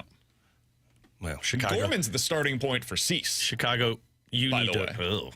That's the starting point. I'll call up and then Seattle we can have then. conversations. And He's that's also what- the starting point there. Fine, but I'm getting more bang for my buck with Logan Gilbert than what I'm I don't know thinking what with to do with Dylan Cease. Cease. He's the one that I can't put my finger on, but we'll talk a little bit more about him coming up in the 1 o'clock hour. Coming up next, 314-399-9646 is the Air Comfort Service text line for in or out here on 101 ESPN.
Can we restart it? Headphones weren't on. Just talking. It's a Monday, buddy. Can we restart it? That's Alex. He's T-Bone. I'm BK. You've got BK and Ferrario here on 101 ESPN. Let's play a game of in or out. I'm so upset with myself. Guys, in or out? The Philadelphia Phillies are going to do it again and win the World Series this year. In. There. Can you believe this? And Atlanta is just, what the bleep just happened? And frankly, I don't buy into anybody in the American League. And so, yeah, if Philly get through this, Philly's winning, which is great for baseball. 3-0, and they didn't have Wheeler or Nola on the mound? That was your game, Atlanta. That was the one. It's at home. And they had Strider on the mound. You've got your best dude. They've got Ranger Suarez on the mound. Ranger. That's the one that you got to get. And then from there, you piece things together. You figure it out. Now you've got Max Fried, who we have no idea what he's going to look like. He's coming back from a serious blister issue. They'll be fine. And then they have basically nothing left in their rotation for the next 3 games after that, other than when Strider is once again available for them. Or in their bullpen. Ooh, buddy. This could get a little dicey for the Atlanta Braves. The offense that we all said all season long, for good reason, is one of the best that we've ever seen in the history of baseball. I'm in on this. I think Philadelphia is going to do it. I picked them coming into this series, and this weekend gave me nothing but motivation and optimism that they will be able to make good on that prediction. T-Bone? I'm out. I don't think they're going to win the World Series. Could they get there? I think they could, but I don't think they're going to win it. I still believe that either Houston, although last night was not encouraging from Valdez, or Texas is going to be the team that's going to win it. Those two teams look incredible, and also don't discount the Diamondbacks. I brought them up. That's a good point. Last week before they played game 1 against the Dodgers. Their offense is clicking, and they've got a top 2 in their rotation in Merrill Kelly and Zach Gallen that is really good. So I'm going to say out on this for now. Could they get there? Yes, but I don't think they're going to win it. Alex? In or out, boys? It is time to put some damn respect on Brock Purdy's name. In. I guess I'll be in. MVP right now. T-Bone, you go ahead and kick us off here, because we've been talking, me and Alex, about how Brock Purdy gets disrespected because of his draft position for quite a while now. You have been one of those people that I believe has been not just disrespectful, but I would say like to the point of... Okay, calm down. You've been slanderous. Yeah. Towards Brock Purdy. Frankly, a public apology would be my eyes. Not enough for you. 10 yards per attempt. There were 4 touchdowns, no picks last night against one of the best defenses in the NFL. Still has not thrown an interception this season. There were, when you're dinking and dunking, you're not going to throw an interception. There it is again. My dude has thrown for 1,300 yards in 5 games. Against a really good Dallas defense. Those throws he made last night where he's going over the linebacker, in between the linebacker and the safety to hit his wide receivers. I saw him miss a couple of those early on in the year. Last night he was on, and I'm bought in. I'm not saying he's going to win the MVP. He'll be in the conversation probably. But last night he wasn't missing deep throws. Early on in the year, I saw him miss a couple of open throws deep down the field. Last night he was on. If he continues to do that, he's going to be the franchise guy for the 49ers for a long time to come. You can write that off. He's already that. I was going to say, he'll have a contract extension by the end of the year. I think 3 years in is when you're eligible, but he's going to get one, yeah. He looked like a legitimate franchise caliber quarterback. That's not even just a franchise caliber quarterback, a difference maker for a franchise quarterback yesterday. Would you say he looked pretty good? No, because it's a terrible dad joke, and you've been using that for quite a while. Time to get some new material. Yeah. Are you kidding me? Well, look, when it's given to you on a silver platter like that, you got to take it. In or out, the 49ers are definitively the best team in the NFL right now. I don't know if Miami's going to be able to handle that, and that's the team we all assume is going to be able to take care of San Francisco. They won't. Yeah, I'm in, and I couldn't help but think last night watching that game, I want to see San Francisco, Miami in the Super Bowl. Oh, God, that'd be fun. Yeah, I'm all in on that. I say that as a Chiefs fan that is obviously hoping that the Chiefs make it to the Super Bowl. Yeah, because I'd like to see Taylor Swift on the big stage. Oh, that'd be awesome. Yeah. She won't be there. I think it might be. And Usher's performing. Oh. In or out? The winner of this weekend's Washington-Oregon game will make the college football playoff. In. 100% in. I think those are the two of the 3 best teams in college football right now. Do both still get in? Probably not, right? I think you might be able to get 2 from the Pac-12, but it is an uphill battle. It would require Oklahoma to lose, and I'm trying to think who else would have to lose. It would require, also that, but it would require to have what happened to Alabama, what was that, 2 years ago? Where they went undefeated, and then their one loss was in the championship to Georgia. Yeah. You would have to essentially... You'd have to avenge that loss in the championship game. Yeah. You'd need Florida State to lose, because going to go ahead and right my wrong. I think Georgia's probably going to get there. And one of the Big Ten teams will get there from the East, Michigan, Penn State, or Ohio State. And then that leaves the opportunity for maybe both of those teams from the Pac-12. But that's the only way it happens. They've got to have one loss the entirety of the But season. I think the team that comes out victorious this weekend, it's pretty much set in stone that you'll be in the college football playoffs. Still a lot left to do. Oregon's schedule is not exactly easy. They've got Washington State, Utah, USC, and Oregon State still remaining this year. And on the Washington side of things, you've still got USC, Utah, Oregon State, Washington State as well. So it's not the last test. The Pac-12 is damn good this season. But I do think that the winner of this game will end up in the college football playoff. 314-399-9646 is the Air Comfort Service text line for in or out. Guys, in or out, Dak Prescott can now be considered a choke artist and is the reason why Dallas will not win a Super Bowl. And I mean, we've said it year after year after year, and as much as I believe Mike McCarthy's to blame, you also got to blame the quarterback that's making these decisions. And Dak Prescott, like I know the offensive line wasn't at full strength, but when that dude gets under pressure, and we talk so much about Josh Allen, like when he gets under pressure, he just makes bad decisions. Dak Prescott felt like he was just heaving it in the air and seeing if somebody came down with it, which typically it was San Francisco. So yeah, and last week when he threw that pick in the end zone, yeah, Dak Prescott's a problem. Trey Lance. I think I'm in. And you know who Dak kind of reminded me of yesterday? Jared Goff. To where he can be a quarterback that plays really well in the right circumstance with the weapons around him. I hate what he just said. Because he's right. Yeah. And then when it gets to the biggest stage, and not just the biggest stage, but when you start to put pressure on him, he can't make that play like a Patrick Mahomes can, where he can kind of avoid the pressure, then make that dazzling play. That's not in Dak's game. Dak's like a perfectly fine quarterback if you're in a transition. I don't know if he's the guy that's going to guide you to a Super Bowl. Dak Prescott is like a top 10 to 12 quarterback in the league, and that is the worst place to be sometimes as a team. Because then you have to have everything else right around you. Here's the thing. I don't think Dak Prescott is all that dissimilar from Brock Purdy.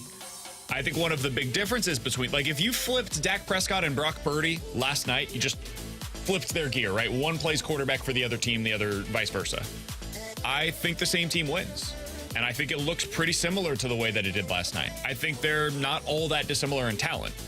Problem is, Brock Purdy has a great team around him. I mean, look at the weapons. George Kittle is like the fourth most utilized weapon in the passing game offensively most weeks for the 49ers. And last night he looked like the best tight end in the NFL. You've got Brandon Ayuk, who is never discussed by anybody nationally. He's like a top 30 receiver in the league right now. Debo is amazing, top 15 guy at wide receiver. And you have the best running back in the league by a country mile. That's and by the way, maybe the best offensive line going right now. So, yeah, if you gave all of that to Dak Prescott, I think he would look really good. Hell, put him in Detroit the way that Jared Goff is right now. I think he'd look really good the way that Jared Goff does currently.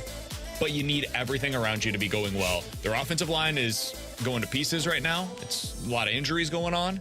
Their running game has seemingly completely disappeared once again.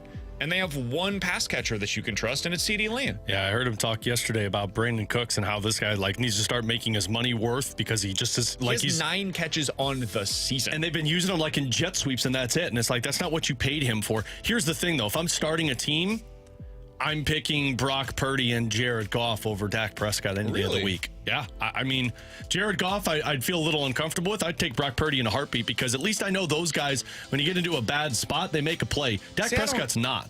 The reason why I'm not doing that yet, because I haven't seen Brock Purdy into a bad situation yet. He's exclusively been in one of the best situations in the NFL. Is not to take anything away from him. It just changes when you've got guys that are out.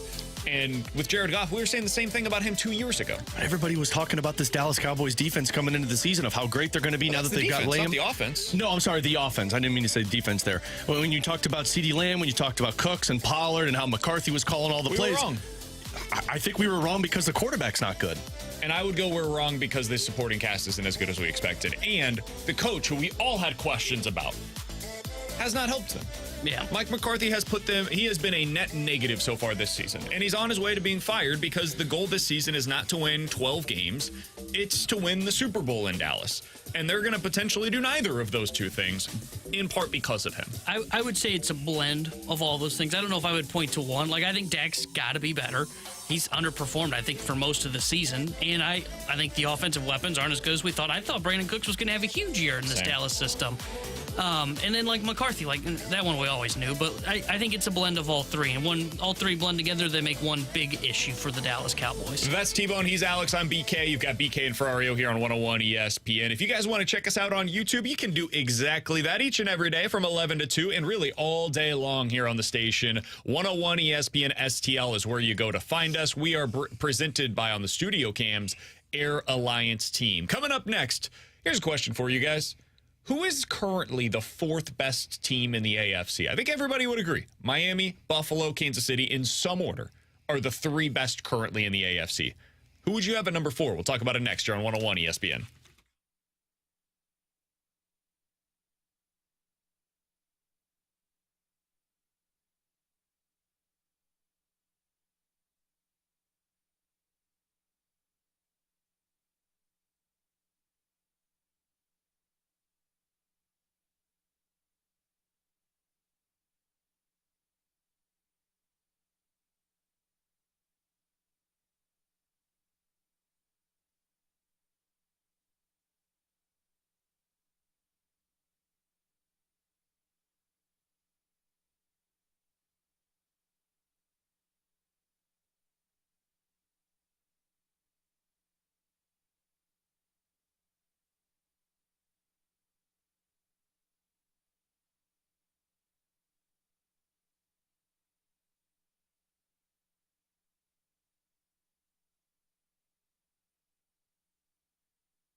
Terry Hendrickson here with a Sports Center update driven by Johnny Londoff Chevrolet and Johnny Londoff Autoplex. The Blues will be in action for their first regular season game this Thursday when they visit the Dallas Stars. We'll have pregame coverage starting at 6 o'clock with Alex Ferrario and Joey Vitale. Then Joey will join Chris Carver for Puck Drop at 7. And tonight here on 101 ESPN, we got Monday Night Football for you as well. Pregame coverage starting at 6:30 as the Raiders take on the Green Bay Packers. This Sports Center update was run by Johnny Londoff. Find your road shop 24/7 at londoff.com, londoffAutoplex.com. Are you kidding me?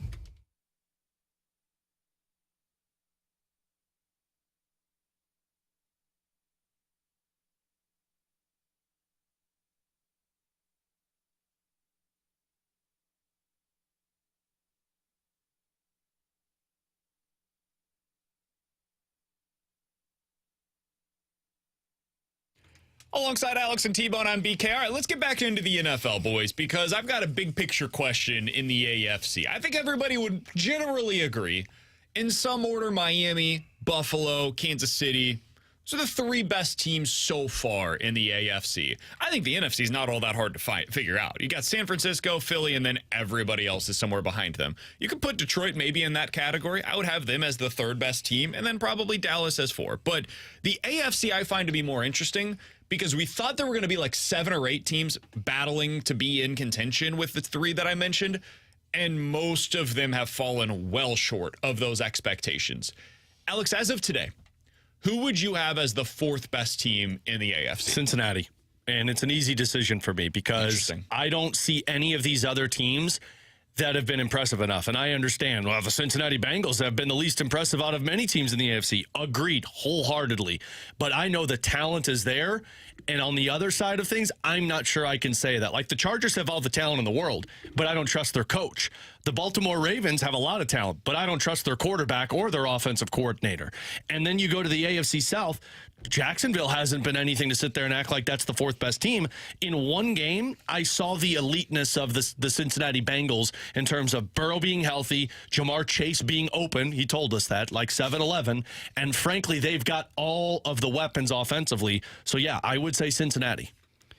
I think I agree, but I would give serious consideration to the Jacksonville Jaguars. And this is more of a projecting looking forward than it is looking at them right now. Anybody that you say to answer this question is a projection. Yeah. Especially for the 4th best team. Jacksonville has too many good weapons to not be in this conversation, at least offensively. And I think Doug Peterson will get everything kind of figured out for them. They played well against the Buffalo Bills this past week, and Travis Etienne played really well carrying the ball, 136 rushing yards as well. So I would give serious consideration to the Jaguars, but if Joe Burrow's healthy, and he looked healthy this weekend against the Cardinals, I think they're clearly the 4th best team in the AFC. I mean, they've got the weapons to do it, and he was able to put up this performance without T. Higgins in the lineup. So I think the correct answer is the Cincinnati Bengals, with the Jacksonville Jaguars just kind of right behind them in the rearview mirror. Can I give you guys the list of teams in the AFC that currently have better odds than Cincinnati to win the conference? This is according to the FanDuel Sportsbook. So Kansas City is currently the favorite, 2.5 to 1. No surprise there. Miami next at 5 to 1, along with the Buffalo Bills. They're currently tied. Same odds to win the AFC this year, both at 5 to 1. And then from there, Baltimore at 7 to 1. The Chargers at 11 to 1, along with the Jaguars at 11 to 1. And how about this one?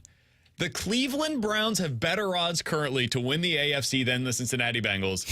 The Browns are at 14 to 1. The Bengals are then at 16 to 1. And then it falls off a cliff, as you'd expect. Pittsburgh, Tennessee, both right around 30 to 1. And then it's like your long shot, 55 or lesser odds. You got Indy, the Jets, Raiders, all the teams that aren't winning the conference this year. I would take the Bengals over the Ravens, Chargers, Jaguars, and Browns right now.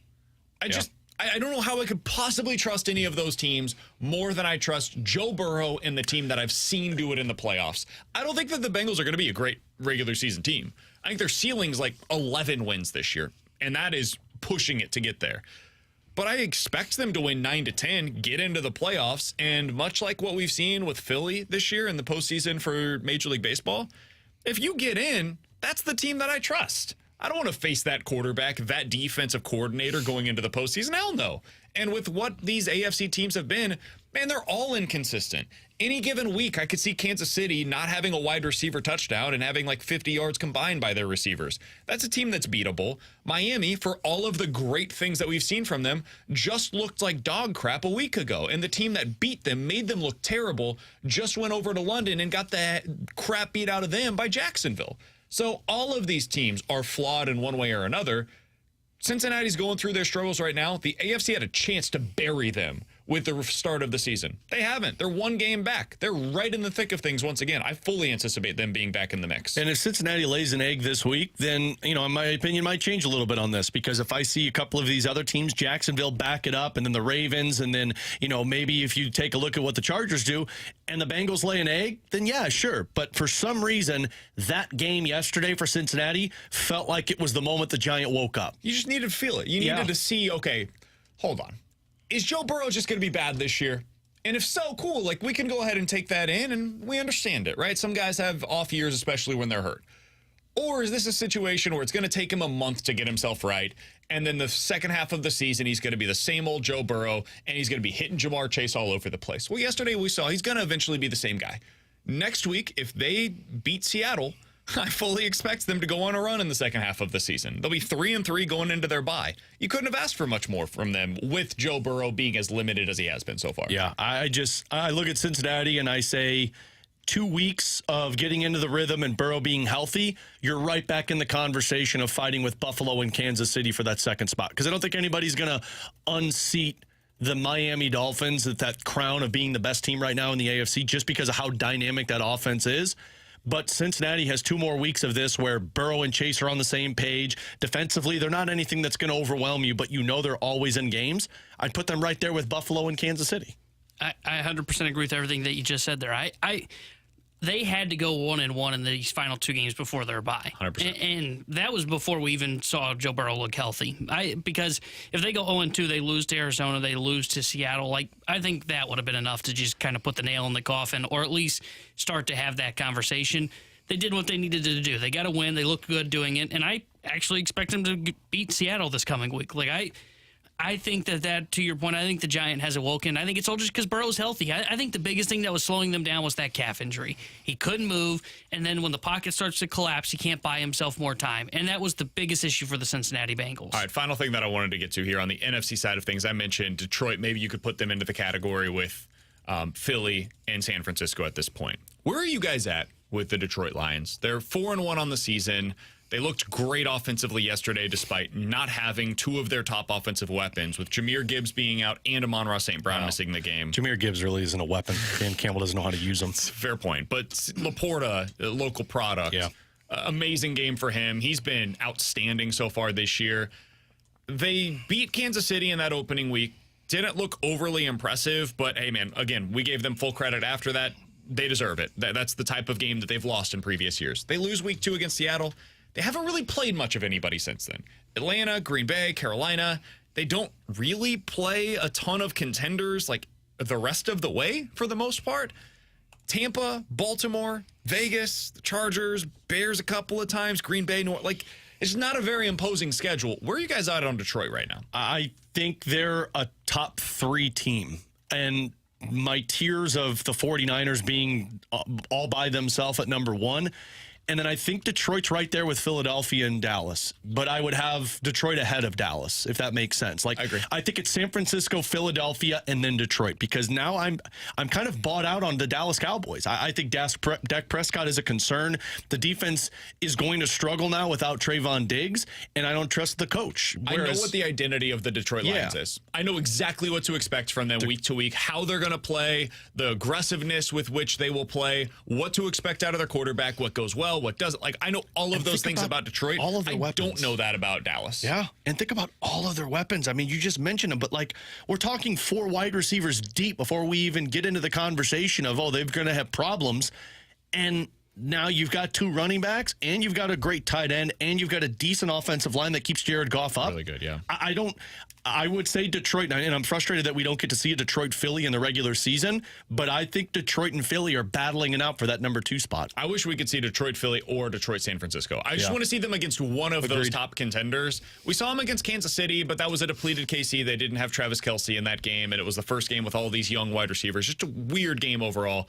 Again, I'm not taking anything away from Detroit, but it was a strange football game. The rest of the way, like, I think they run the table the rest of the way. I mean, there's one game against a contender, and it's at Dallas, and that's not until December 30th. So we're 12 weeks away from seeing that. These teams are all going to look quite a bit different by then. So that is the one thing that stinks, is we're not really going to be able to measure them against the top of their conference until we get to the postseason, and then we find out if they can actually do it. Yeah, and I wouldn't take them in any head-to-head matchup going into the postseason. I think they're that clear. We're the favorites in the second tier, but I don't think they've got enough to get over the top in that first tier. Like, I think Philadelphia would shut them down, and I think San Francisco would shut them down. Is this your hatred toward Jared Goff? I don't know, because I don't know what to do with Philly right now. I'm not buying I think Philly has underperformed relative to expectations. Some of this is like, hey, last year, if they were the exact same team as they've been this year, it came as a surprise. And so we were like, whoa, Philadelphia, look how great they. And this year, because you come in with expectations and you're not beating the doors off of everybody, we're like, oh, that's not the same team as we saw last year. I think Jalen Hurts has regressed a bit. I don't think he's been bad, but I think he's been just okay for most of this season. Their passing game just looks like it's missing a little something. I think Steichen leaving has clearly hampered them a bit in that regard. But the running game is legit, and the defense has been pretty solid for the most part this year. I think they've taken a little bit of a step back, and the 49ers have taken a step forward. I'd agree with that, but I don't think Detroit's taken enough of a step to surpass the Eagles. I think they would lose to them. I think the Eagles and the 49ers, those are the two teams that are ahead of Detroit. They're clearly in Tier 1. I think we can all agree on that. And I think Detroit's clearly the class of Tier 2. I mentioned, by the way, how we don't see Detroit really play against contenders. Have you guys looked at Philly's schedule? Holy hell. So this week, they've got the New York Jets. Take care of business, get out of there, pass, fail grade, whatever. You don't show anything of significance. Next week, Miami.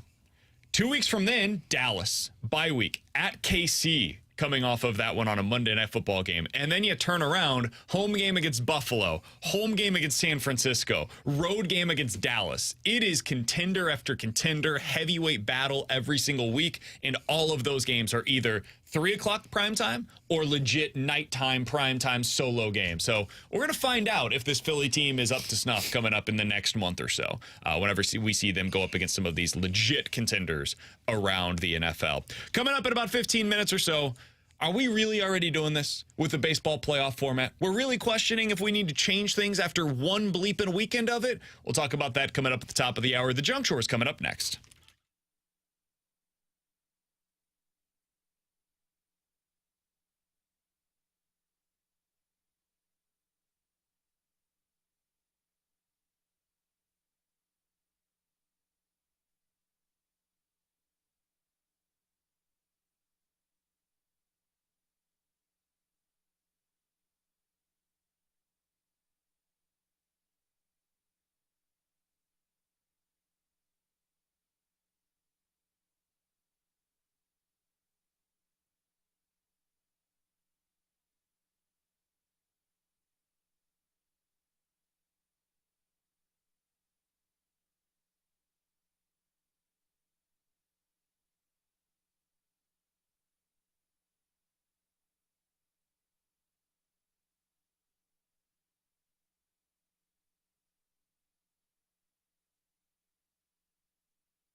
Alongside Alex and T-Bone on BK, you got BK and Ferrario here on 101 ESPN. Alex Casa de Kylie right now is going through a bit of a crisis. Oh, no. So What happened? First of all, Somebody steal your patio furniture? Yeah, no, not this time around. We've got some covers. for Tied that. those down. Yeah, we decided to make some changes around our house. And the neighbors that they moved on. Yeah, they were evicted. So that was Okay, so they are culprit A then. Good. good decision for all parties involved. So on Saturday, we went to a dear friend of ours from college, their wedding. Congratulations to the Millers. We're all very happy. So we go to the wedding, and we go out afterwards for just a little while. I didn't get sloshed or anything. I was mostly Well, drinking. you're a father now. Yeah, I was mostly drinking Mick Ultras throughout the night. Wasn't anything crazy. Cactus Lime? No, you know me, man. I'm just classic. An idiot. Classic Mick Ultra guy. Had some Golden Light out at a bar that we went to in South City. Met a few of our listeners out there. It was fantastic to see them. So, reason I bring any of this up. I get home, I feel fine, go to bed, wake up the next morning. Alex, I have never felt worse. My stomach hurt. My head hurt. Man, you're I getting had a old. hangover from hell. I realized in that moment, I don't think I can hang anymore. Yeah. And the reason why this is a problem is because I am now a father. So I woke up the next morning thinking I can do the same things that I always do, right? Like, all right, I'll get up, 7 a.m., baby boy's ready to go, we'll hang out, do our thing, right? No siree. Woke up, hung out with him for a little while. He is just going way quicker than what I'm able to handle at that exact moment. I wanted nothing to do with it. Felt horrible about it for every second of it. I realized in that moment, I can't do this anymore. I can't hang, I'm out. So, project forward about 24 hours from I that. thought this was the start of your public apology to me for giving me crap about always wanting to go to bed by 9 o'clock every night. Nope, still not there. Well, we knew he couldn't hang when he was, sleeping with his This head where his morning, feet should be. about 3 a.m., the wife comes in. Hey, I think baby Luca has a cold. I said, oh, why do you think that? And then as I asked the question, he, achoo! And snot just right down the face. Nice. Like, never mind. You don't have to answer. Yeah, Got my answer Lucas confirmed. like, want to ask again, Dad? He's like, here, take this to the noggin. I got round 2. So she takes him to the doctor a little bit earlier today. He's got a cold, no RSVP, no COVID. We're in the clear in that regard. So here's my problem, Alex. Kara's sister has a bachelorette party this weekend. Yeah? They are leaving on Thursday morning. I have been told day 3 to 5 is the worst for a 3-month-old cold. So, if you do a little bit of math, drop the number, carry the 1. Hold on, let me get my BK Excel sheet. I will be taking care of baby boy solo Thursday through Sunday while we are in the prime of his cold. As a father of 2 who has dealt with your fair share of colds, Alex, what am I in for right now? Bleeped.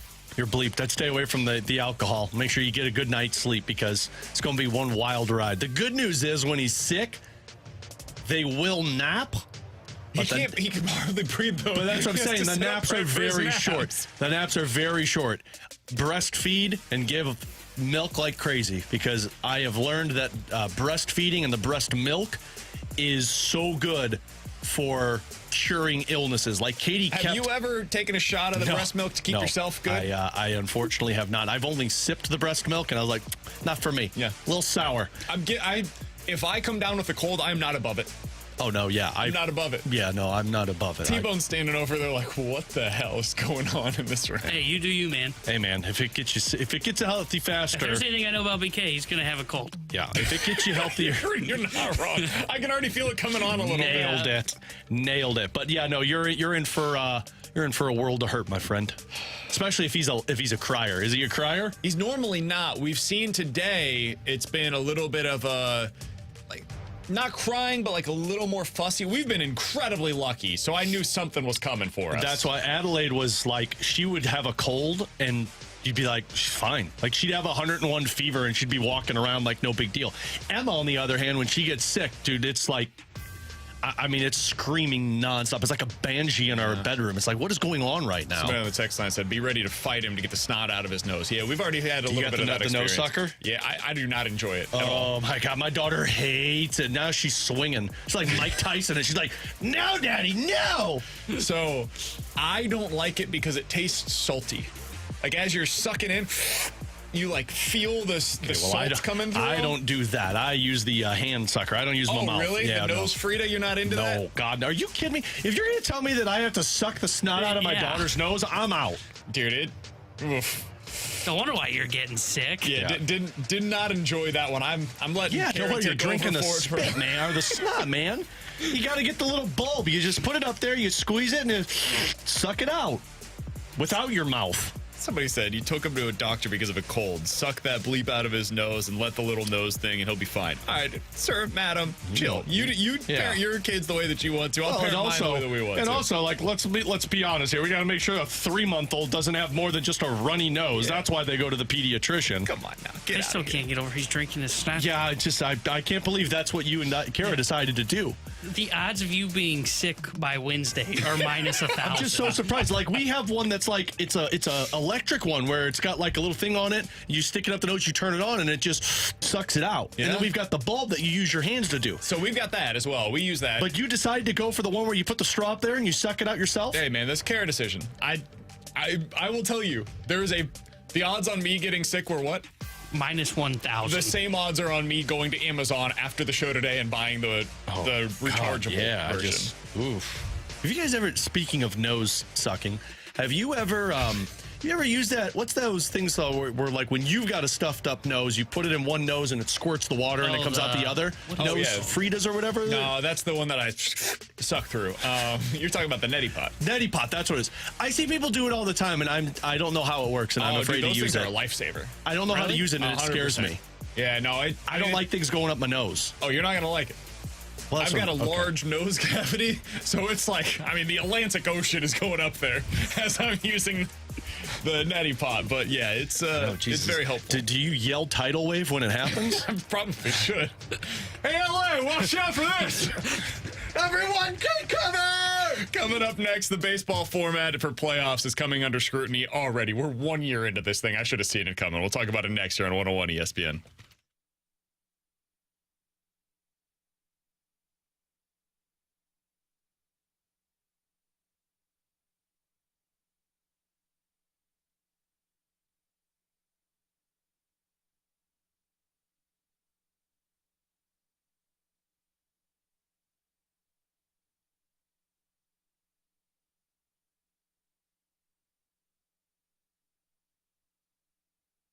Hey, it's BK. So your home has made you equity rich, but only on paper. And now you're planning on using that cash to retire. You could travel, you downsize into a new place. All of it could be paid off, and that's great.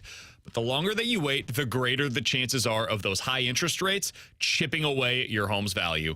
While your value is home, you should act right now with Truehold.com. They'll buy your home right now, and you get to stay in it for as long as you'd like. Truehold will buy your home for its best current value, and you get to bank that cash right now and do whatever you'd like with it. Truehold will take care of your property taxes, the insurance, and all of the upkeep, so don't miss out on an opportunity to cash out on your equity right now and continue to live in your home for as long as you'd like as a renter. To do so, visit Truehold.com and you'll discover how much they'll buy your home for today based on its best current value and not what's coming. Call 1-855-300-9993 or visit them at Truehold.com to learn more about the smarter and faster way to cash out on your home's full value without having to move. That's Truehold.com.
With Alex and T-Bone on BK, so I should have seen this one coming. For some reason, I didn't. I saw the headline this morning over on The Athletic. Ken Rosenthal, does Major League Baseball's playoff format already need changes as higher seeds lose advantage? Amen, Hell no, Ken. it doesn't. Absolutely not.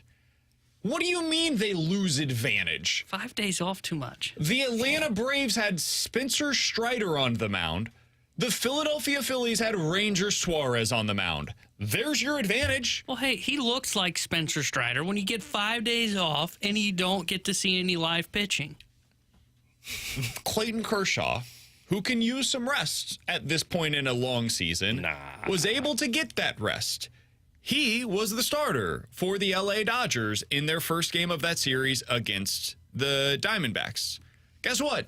He lost. You know why he lost? Because he got his butt whipped in the first inning of the game and couldn't even make it through the first inning. So no, I don't have any sympathy whatsoever for these teams that won 100 games that lost in their first game of the season. Or series, rather. Alex, T-Bone, I am curious your thoughts, though, because I am a reasonable man. Do you think that Ken Rosenthal asking the question is legitimate, and should we be reconsidering the way that the baseball playoff format works? I mean, it's always legitimate, but how are you going to change it to make it any different? I just think, you know what the bigger problem was? I think teams that got into the playoffs because of these wild cards were just inferior opponents and they shouldn't have been in the playoffs. I think that's how you fix it. You eliminate all of these wild card teams. But Amen. I mean, like, how are you going to fix it in terms of bringing these teams in? Like, I get that you just roll right into it or you don't give them the days off or whatever.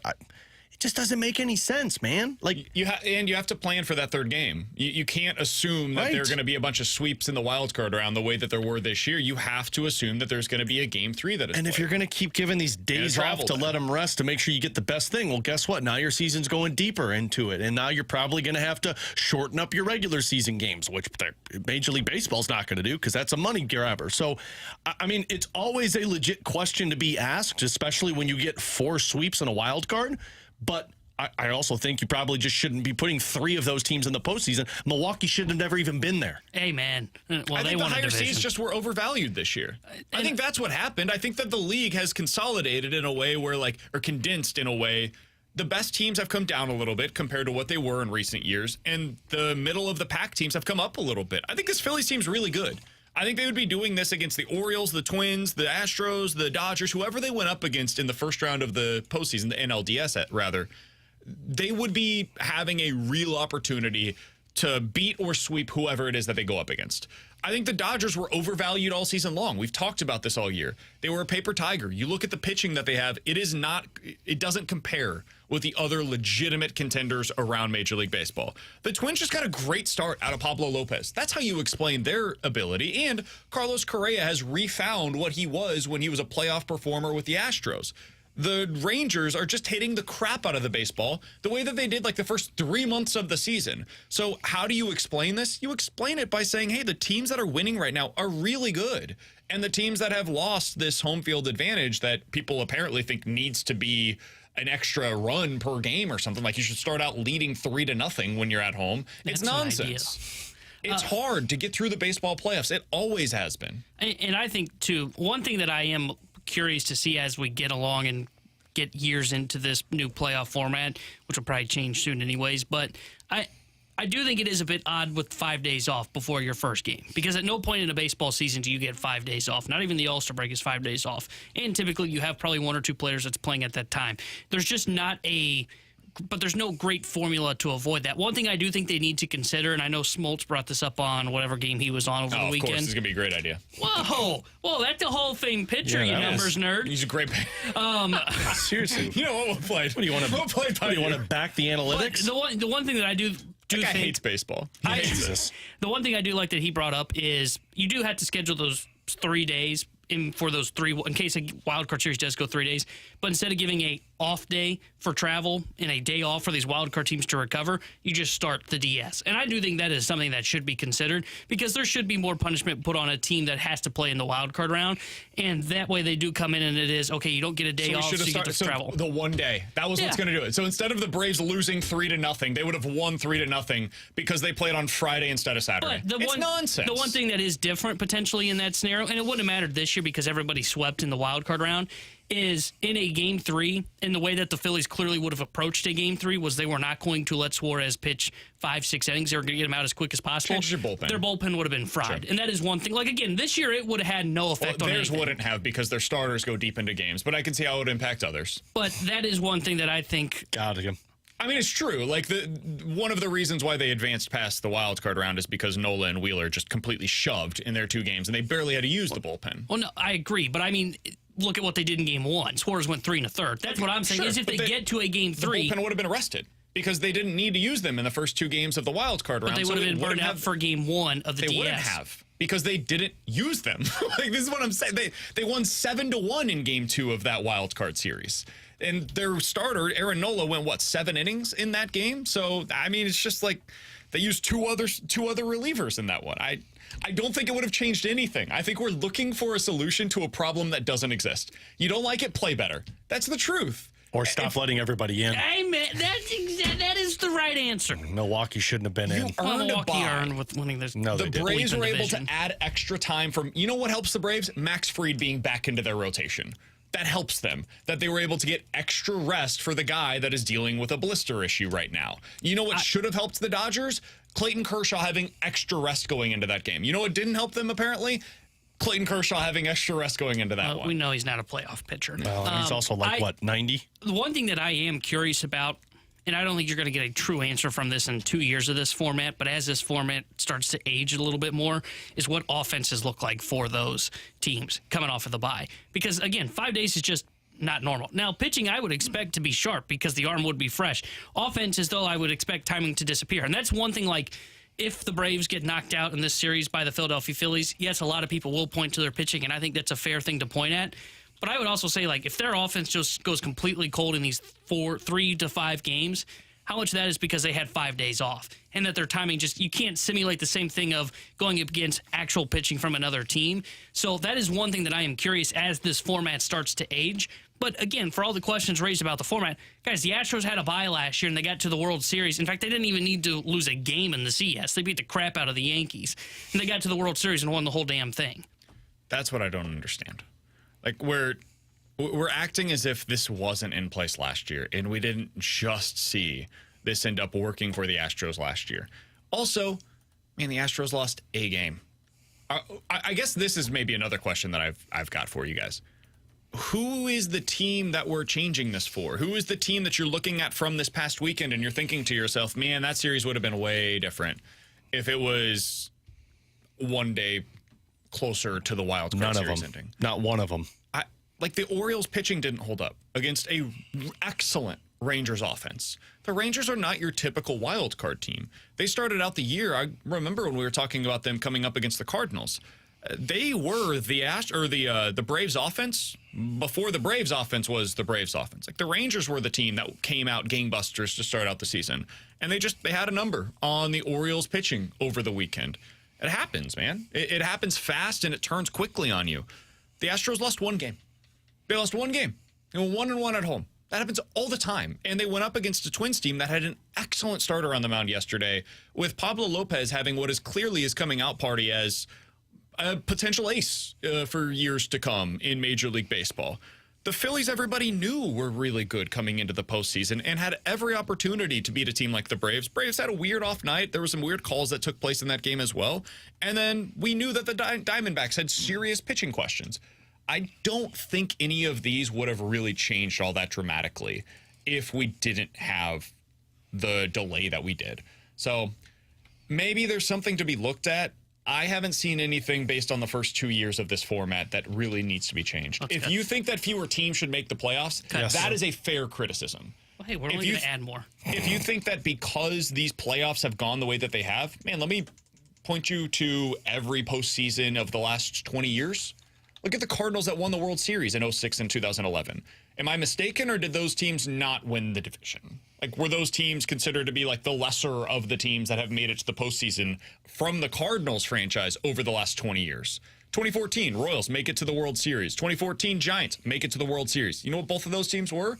Wild card teams. Shouldn't have been in. Like, this is not some new thing that is taking place, new phenomenon. Baseball's weird. Weird stuff happens. It's why all of these general managers come out and tell you, hey, just get in. and we'll find a way to get to the Who World are you Series. imitating there when you just did that? Jerry DePoto. Coming up next, football pick'em reveal here on 101 ESPN. Sure.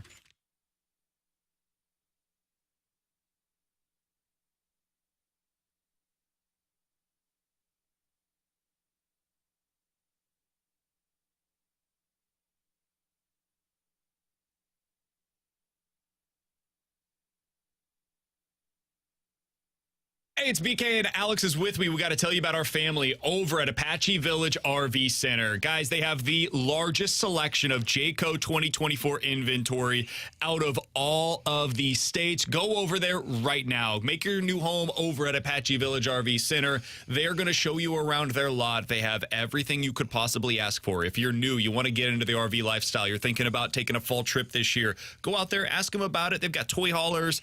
They've got full-blown motorhomes, the top of the class. Whatever it is that you're looking for, they'll tell you about it as you're walking around with your new family at Apache Village RV Center. Look, my daughters are getting older and they're wanting to go on more vacations, and to make those vacations more exciting, eliminate the airplane flights, eliminate the hotels, and just make life easy for you and your family and get in an Apache Village RV. You head on out to their big warehouse in Hazelwood. They'll walk you through everything. Like BK mentioned, they make you feel a part of the family. They take care of you and your family first when you're a part of the Apache Village group. And on top of it, they're not going to be pushy and make you come away with the purchase. Nope, they're going to make sure it is a easy atmosphere. So go check them out. BK and Ferrario sent you.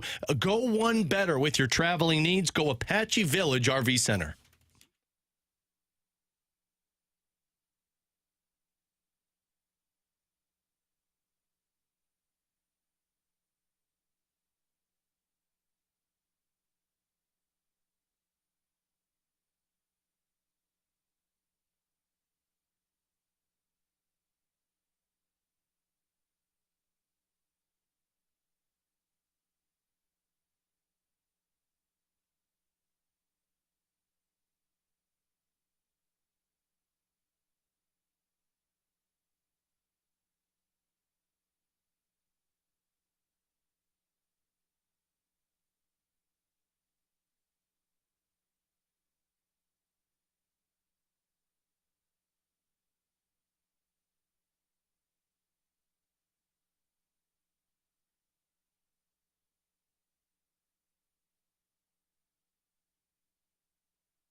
He's Alex, that's Tanner on BK. All right, we got to get to our football pick'em reveal. Every week we do this. We label our picks from 1 to 3 on a scale of confidence, 3 being the most, 1, of course, being the fewest in that regard. We can pick any game that is played on Friday, Saturday, or Sunday in the NFL or college football slate. One slight caveat, it does have to be against the spread. No props, nothing like that. It's just straight up against the spread. Who you like in this game, Team X or Team Y? Let's start with the first pick that the two of you both liked. I liked it as well. I didn't like it as much about quarter in as the quarterback ended up leaving the game. Yeah. The Indianapolis Colts. All right, well, my number one pick, my least confident pick going into this week, I've got the Colts at plus 2.5 against the Titans. I agree with Alex. I don't understand how they are at home and they are not favored in this one. Because that's my number 2 play. That's my second confident pick was the Colts plus 2.5. Minshew gives. Moss still on his feet. He's in. And Indianapolis punches back. Honestly, I'm glad that they won that one. I'm glad that they covered, but I was stressing the entire bleeping time when Anthony Richardson left. Thank God for Thor, Gardner Minshew, to at least be competent enough. Really thank God for Zach Moss, because that would have gotten ugly really fast. And thank God that Ryan Tannehill's bad now. That's true, the other too. thing. Now, it was a kind of a resurrection for DeAndre Hopkins. He looked good in that one. Had a really nice day overall, but there was just not a whole lot going for the Tennessee offense. And Indianapolis has a real defense, man. Their defense is really good, and specifically against the run, it's really hard to run against that Colts defense. Credit to you guys for having the guts to make the pick. Here's the question, though. You guys going to be picking Indianapolis in the future? No. Because now it looks like they're going to be without Anthony Richardson, my guy, for at least the next month. I will say it depends on the matchup, because Jacksonville next week on the road. I don't think I would touch that one. Mostly because I don't think the run game is going to be as effective, and I don't trust Minshew in terms of from start to finish. So, yeah, I don't think so. I don't trust either team, so I will not be touching that game. Same here. All right, next one up. I picked what is guaranteed to be a winner because that's all I do nowadays. Miami. Here we go. My 1-point game going into the weekend. Only 1 point. Anybody understand why the Dolphins are only an 11.5-point favorite? Oh, boy.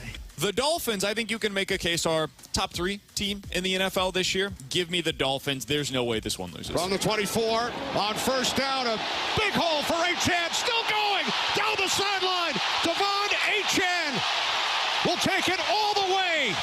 76 yards for a Dolphins touchdown. Alex, I 100% thought I was losing this game. I did too. There was no chance Miami was losing this game. It was just a matter of, are they going to be able to cover the 11? So the New York Giants got the football down 31-16, 15 points down with about 6 minutes to play in the fourth quarter. They then have a 13-play, 65-yard drive that stalled out on 4th and 3 at the Miami 19-yard line. I absolutely thought they were going to get the backdoor cover, because if they would have scored there, I mean, you're Miami, you're getting the ball back and you're kneeing it out from there, so you're not trying to score again. I was terrified in the late fourth quarter period of that one where Tyrod Taylor was going to come in and save the day for the Giants against the spread. I was really hoping that backdoor cover happened. Now, it was only the 1-point play, so I'm like, really? Or no, it was your... Yeah, it was your 1-point play. I was like, okay, not a big deal. That's on me. I should have put it as my 3. Didn't you say this is the one I'm most confident in, and we're going to put it at number 1? We know this by now. I'm stupid. I'm not good at this. I thought for sure he was At least you're good looking, man. It made sense that he would get it wrong and potentially go 0-3. I was really hoping that was going to happen. All right, T-Bone picked a big-time favorite as well. His was on the college side of things. But my number one pick, I love Michigan on the road at Minnesota, minus 18.5. I know it's a big spread, but they are playing great That's a football spread right I could now. get behind. Play action for McCarthy. Should have joined him. Steps up, and as he throws, doesn't matter. Colston Loveland, touchdown, Michigan. They won by 42. Never really a sweat in that one in any way, shape, or form. They were up 24-10 at the half, and T-Bone knew, I'm going to go ahead and glide my way to victory on this one. Yeah, at 24, at one point, that game got off to a bit of a sluggish start for Michigan. I was like, could this be a little bit closer than I was expecting? When it was 24-10 after, I was like, okay, Minnesota's not going to put up New much rule, more. we should eliminate these games where it's like a highly ranked opponent in college football against us. It's ridiculous. I've missed on one of those before. What do you mean? It's an easy victory. Because you can't pick the right big spread isn't my fault. I just don't pick college football. All right, so Alex made a baffling decision this past week. Really? Was it really baffling? I say that as somebody that's terrible at all of these. Like, I never make good choices. Oh, yeah, this one was baffling. This one was a genuinely bad choice. This one was stupid. Because you can never predict what happens in these games. Number 1 play for me is the game that you guys said you'd go the other way. I'm taking Buffalo minus 5.5. Von Miller returning it didn't is matter. going to be a boost for them. Yeah, and no, it I wasn't. understand that Josh Allen could Josh Allen all over the field. He didn't. But he seems to be in rhythm right now, and I'm not really sure Jacksonville's going to be able to find a way to stop what he and Stephon Diggs did in that last game. Here's Etienne up the middle. Etienne is free. Etienne, touchdown. 35 yards. Yeah, welcome back, Von Miller. You looked awesome out there. The hype train was, Von's back, so now we're really going to build it. Get the bleep out of here. Yeah, that was a stupid play by me. 500 yards of offense for the Jaguars. It turns out that it did matter that they stayed over in London. The Buffalo Bills didn't wake up in that game until the fourth quarter, and by that point, it was too late. Can I start a little bit of a rant here? Like, how the bleep do you get to the place that you're playing when you know the jet lag and the time change is going to mess with you? You get there Friday. Like, seriously? How about you get there early? I know, but here's my problem, though. The other game that I was going to put in that spot was a game that didn't cover. It was the Texans. So I was going to lose that regardless. So the next one up is T-Bone. I actually liked his pick here. Yeah. And it could not have gone any worse for him. My number 2 pick, I'm kind of going to go off the beaten path. Daniels looks like he's going to be out. He's dealing with a back injury and only 2 points on the road at Kansas. Kansas isn't the same team without him. So I like UCF minus 2 points. It's inside the 20. It's Wilson. He darts outside. Wilson with some space once again. He cuts back. Wilson across the 40. He is out of here. Outrageous. 83 yards of ballet. So Kansas was his pick to lose. He had UCF minus the points. Unfortunately, UCF ended up losing that game 51-22, while Kansas, Alex, get this, threw for 90 yards. They ran for 400 in that game against UCF. Never once was that in doubt. They were up 24-0 at the half, and it was over. I personally love when T-Bone sends the text, or one of us sends the text of the score at halftime and says, this isn't going well. But Tanner just one-upped himself. He sent it, and then he sent the gif of The Simpsons. I'm in danger. I picture T-Bone sitting in his car watching that and saying it. The funny part was, as I saw that come up, I was like, man, what was the other game I have? And then I saw it pop up. I was like, oh, that's a blowout. Oh, wait, that's my game. Oh, this is great. So I'm in danger. You knew it was a bad pick because I was like, yeah, I kind of like that one. Jalen Daniels out. UCF's been mostly pretty good so far this season. UCF was definitely overrated. As we learned, UCF doesn't belong in the Big 12. Paper tiger. All right. Just like Illinois doesn't belong in the Big 10. Hey. Alex should have known this was going to be a loser when we had the same selection. That's so true, man. Divisional game on the road, 5-point favorite. I should have known better. My most confident pick.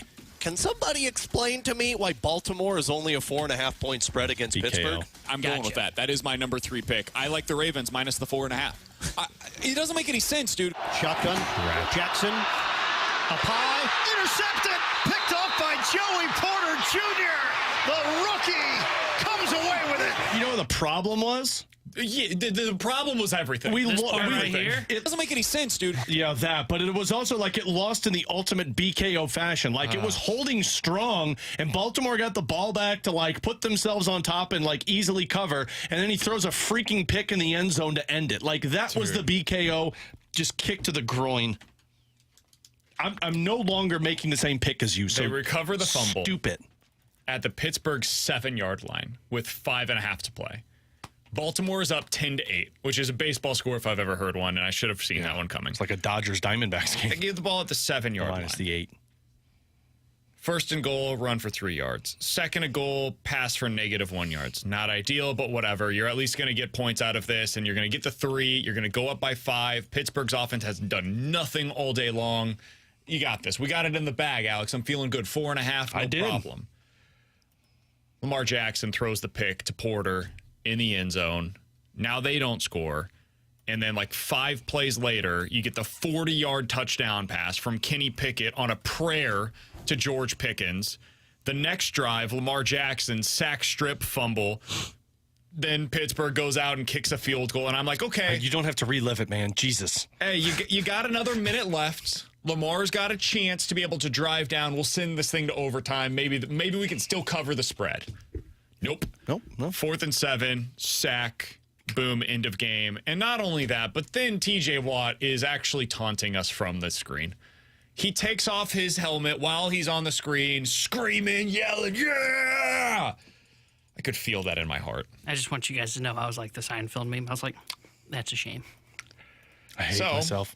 I'm no longer making the That same was a pick as tough you. loss for me and Alex. Alex ends up 1-2 on the week with his Colts pick being the winner. Can we initiate a new rule? If BK has a play that we've already repeated, we can change it. Then we have our final pick of the week. My selection that felt really good with like a minute to play. I love the Texans plus the 2. Yep. I just don't understand. Like, what? That's what I like. In what world does this make 1.5, sense? by the way. The Falcons have been atrocious. I'm going to take the Texans Oh, plus yeah. 1.5. Plus 1.5. And who got it? And Atlanta wins it. I'm glad that you didn't get that, though. I wish I got the 2. No. Really, like it didn't matter. We don't get the points for a push anyways. CJ Stroud, I think, played pretty well overall in this game. They found a way to come back in the end, and I thought they had the game-winning touchdown drive with, a minute 45 to play. And then the Falcons, by the way, who remembered for one day that they have Kyle Pitts, finally remembered that he's on the team. Woohoo! All year long, all it's been is Bijan and Tyler Algier. And then in this one, 170 yards combined between Kyle Pitts and Drake London. Okay, cool. Awesome. Great. Sweet. Lose by 2 points. I end up losing that game. So What a I go crappy 1-2. week I for get all 1 of us. point on the week. Whoa. You got 2? I got 2 points. I had T-Bone 4. got 4. What do you mean crappy week for all of us? Some of us are top of the Dude, leaderboard. you're only 2 points up. You're gonna implode the last week, and you'll be spoon feeding baby food. You've got to wear a bib when you lose. 2 points on BK is like 10. Yeah, no, you're you're 3 right. points on BK. You're 2 points on me. Yeah. 1. Get up by 1. You're good. Your coast is clear. Honestly, be tied with them in points in the last week. Yeah. You're It's good. like being against the Cardinals this year. You're up late in the 7th inning. You're fine. Once the Cardinals, Never or in doubt. once Michigan covered that spread on Saturday night, I went, all right, I'm not getting punished. It's fine. I'm fine. I shouldn't have picked the 8:30 game as my 3-point play because the Somebody on rest the of the day text line sucked. from the 636 said, guys, at least you didn't have Mizzou on the spread. That pick 6 ruined my weekend. Here's the thing. I did have them on the money line and the over. Yeah, well, I had them on the spread on a bet. So, Did you? Yeah. Yeah. I decided for my own sanity not to select them for our 3 picks of the week. I told you guys all week long. Mizzou plus 6.5 was like my favorite pick of the year. We saw that one once. Coming up next, Shocker still would have lost. hey, Pablo Lopez looks exactly like the pitcher that the Cardinals are trying to target this offseason. He's not available. The Twins are certainly not going to be trading him. Is there anybody that could be available that fits into what Pablo Lopez when he was traded to the Twins, though? We'll talk about it next here on 101 ESPN.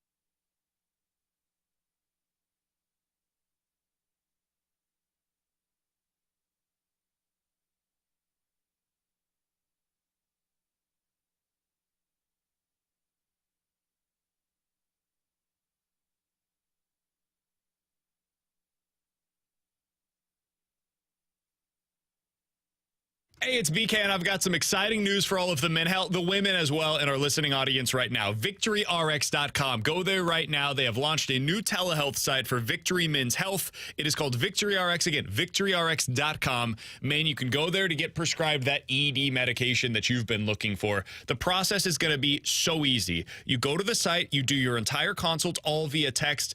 You don't have to put the same information in 17 different ways, the way that you do for so many of those other companies that are out there. Victory Men's Health is a trusted place. They are a noted brand here in St. Louis. They've been treating men in their standalone locations around the area for thousands of men around the area. That number one selling ED medication is what they've been looking for because it's a chewable tablet with active ingredients that it contains both Viagra and Cialis. And because it's chewable, it's not going to be affected at all by the food or the drink that you consumed earlier in the day. So go to VictoryRx.com. They're going to make sure that that dosage works for you. VictoryRx.com. Play hard.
Terry Hendrickson here with a SportsCenter update brought to you by Soliga Heating and Cooling. The Blues start their regular season on Thursday as they visit the Dallas Stars, and we'll have pregame coverage on Thursday starting at 6 o'clock with Alex Ferrario and Joey Vitale. Then Joey will join Chris Kerber for Puck Drop at 7. And tonight here on 101 ESPN, we've got Monday Night Football for you as the Raiders take on the Packers, and we'll have pregame coverage starting at 6:30. This SportsCenter update was brought to you by Soliga Heating and Cooling, an independent American Standard heating and air conditioning dealer.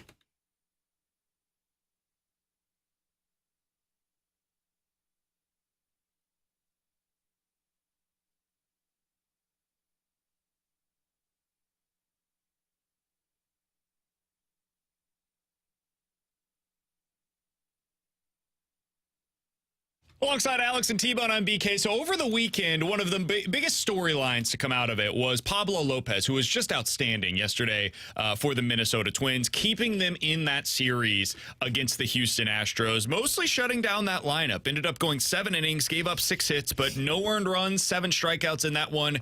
And Alex, we've referenced this a number of times, but the Pablo Lopez trade for Luis Arraez ended up really being a win-win for both teams. The Miami Marlins had a ton of pitching to offer, and they needed somebody that could come in and bolster their lineup. Well, Luis Arraez did that. He was a guy that was hitting 400 for, the first 2 months of the season. Ended up overall being a highly productive player for that lineup. They just don't have enough around him right now, but he's a big piece of the building blocks that they're trying to have down there in Miami. Meanwhile, Pablo Lopez goes to Minnesota, signs an extension with them, and has been everything they could have asked for and then some so far in his tenure out with the Twins. The question for the Cardinals is, how can you find the next Pablo Lopez? Who is the guy that you can go out there and acquire that can do for you what Lopez has done for the Twins? Because it's possible Aaron Nola decides to stay in Philadelphia. Blake Snell says, hey, I don't want to come to St. Louis. I would rather play for the Dodgers or for one of the New York teams. I want to be on a coast, right? And maybe Yamamoto says, I don't want to go there either. I want to stay on a coast. I want to go to San Francisco. I'm going to be one of the next big-time players there. And now, you're kind of stuck without a number one. So you sign Sonny Gray, and then you go to the trade market to get another guy. Alex, if that ended up being what the Cardinals decided to do this offseason, first of all, how would you feel about it? But second of all, do you have any pitchers in mind that you think could be for the Cardinals what Lopez has been for the Twins? I mean, I would feel great about if they pulled this move off. And I know people aren't going to be happy because the player I'm about to name is the comp to Luis Arraez, but it's Nolan Gorman. Like, this is how you're probably going to be able to pull this trade off, is you're going to have to trade away this young player who is potentially an all-star moving forward for multiple years. But if I'm getting myself a Pablo Lopez, I'm setting myself up. And look, I mean, just like we talk about pitching can break, hitting can go quiet really quick. Like, Luis Arraez has been great all season long for them. But, of course, like you mentioned, he didn't have anything to back up, and he wasn't an earth-shattering great in that postseason appearance for Miami. The guy in mind for me is the guy I've been talking about so much about, and it's Logan Gilbert. And comp-wise, like, obviously Lopez has been around a lot more than Logan Gilbert. Like, this is his second full season as a starting pitcher for Seattle. But both guys probably were not viewed as number ones. Both guys ate a lot of innings, and I would say strikeout numbers are better for Pablo Lopez than Logan Gilbert. But both guys can go somewhere and project to be that number one.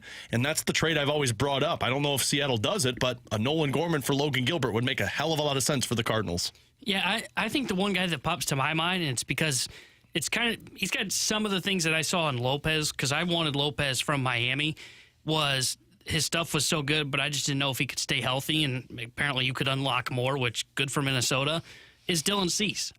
Cease's stuff, when he's right, man, he's electrifying, and that's part of the reason he finished second in the Cy Young last year or 2 years ago. That's true. So he's got the stuff. And whatever happened this year, whether it was a bad situation, didn't enjoy being there, and it led to just kind of a trickle-down effect, or something went wrong in his mechanics, and there's something that you can look at and fix, and he gets back to being himself. He's the guy for me. Dylan Cease has the stuff that I think he's, unlike Pablo Lopez, who when this trade happened was viewed as like a 2 or 3 across baseball and is now trying to propel himself to a number one status. Cease has been a number one and is still viewed as a number one, but I think you can unlock and get him back on track if the Cardinals can look at just his numbers, if Dusty Blake can find something, as we've seen Dusty Blake was able to fix a couple of pitchers early on this year by fixing Jordan Hicks, fixing Steven Matz. That's the guy that I would circle. That just screams potential Pablo Lopez trade. I think there's a lot of truth to it. And when you look at Pablo Lopez's player card over on Baseball Reference, for what it's worth, one of the players that he most closely resembles through his age, 28 season, 27, season, is actually Dylan Cease. Like the two are very, very similar in so many different ways. The 3 years prior to Pablo Lopez being traded to Minnesota, he had a 120 ERA plus, scale of 100, 100 being exactly league average, so 20% above league average. Dylan Cease over the past 3 seasons, including this year where it was a down season for him, is at 121. If you're looking at like just ERA, any of the other numbers, they are remarkably similar. Now, Cease has a little better strikeout stuff and walks a few more batters. So there is some distinct differences between the two, and they go about it a little differently, but that's kind of what you're expecting out of the two of them. The other guy that I would throw into this category, now he's a little bit older, but has some of the injury questions that there were about Pablo Lopez, because we got to remember, going into this season, one of the questions about him was that a one-off last year? Started 32 games for Miami, threw 180 innings. Prior to that, his career high was 110 innings in any individual season. The guy that we talked about earlier, who has not stayed healthy for the vast majority of his career, finally did so this year. It's Tyler Glasnow. Started 21 games for the Tampa Bay Rays, ended up throwing 120 innings for them. He is dynamite when he is healthy. Question is, can you keep him healthy? And if the Cardinals are going to operate this upcoming year as if they have 6 or 7 guys that can start for them, I think Glasnow is exactly the type of candidate to be a part of this rotation. And you just say, you know what? We're expecting 20 starts healthy out of him this upcoming year. Yeah, he's going to miss 10 starts for us. And when he's not in there, we trust Zach Thompson to be able to carry the load. And that's going to be a guy that spends a decent portion of the season down in Memphis to be a AAA starter, and when called upon, more than capable to make starts at the big league level. I think that's something that the Cardinals need to consider, and I think it's something that they will consider this offseason. Glasnow would be the other guy that I would throw into that criteria. Yeah, I think you need to target the swing and miss stuff in this offseason in terms of going this Pablo Lopez route, because it seems you're backing this Dusty Blake horse that's trying to kind of change the dynamic of the pitching staff and really the development of pitchers.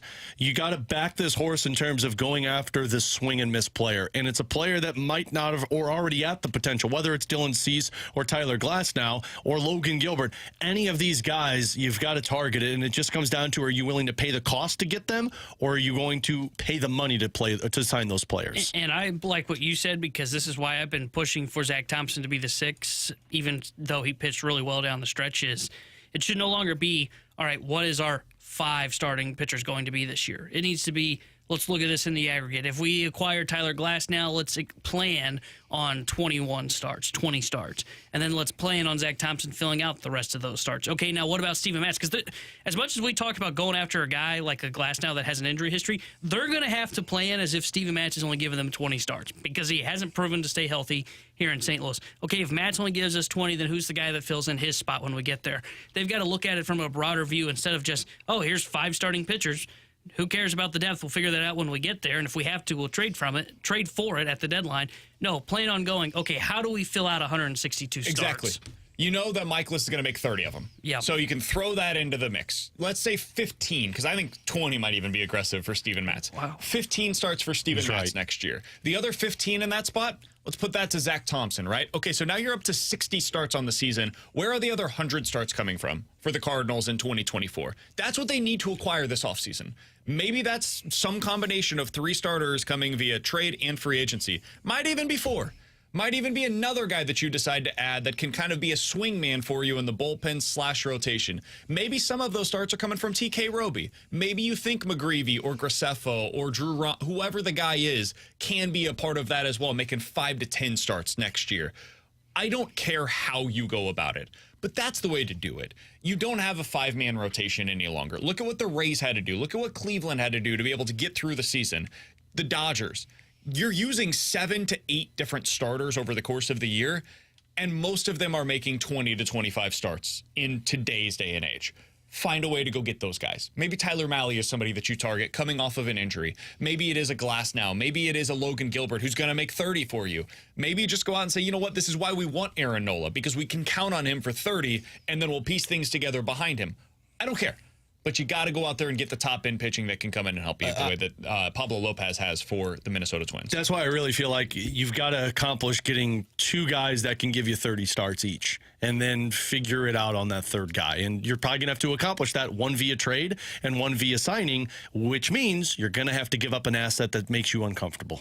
He's Alex Ferrario. That's Tanner Hendrickson, and I'm Brandon Kiley. Coming up next, I thought this was going to be the weekend that Mizzou put itself on the map by getting another top 25 victory. Instead, it felt like the same old Mizzou. We'll talk about it next year on 101 ESPN.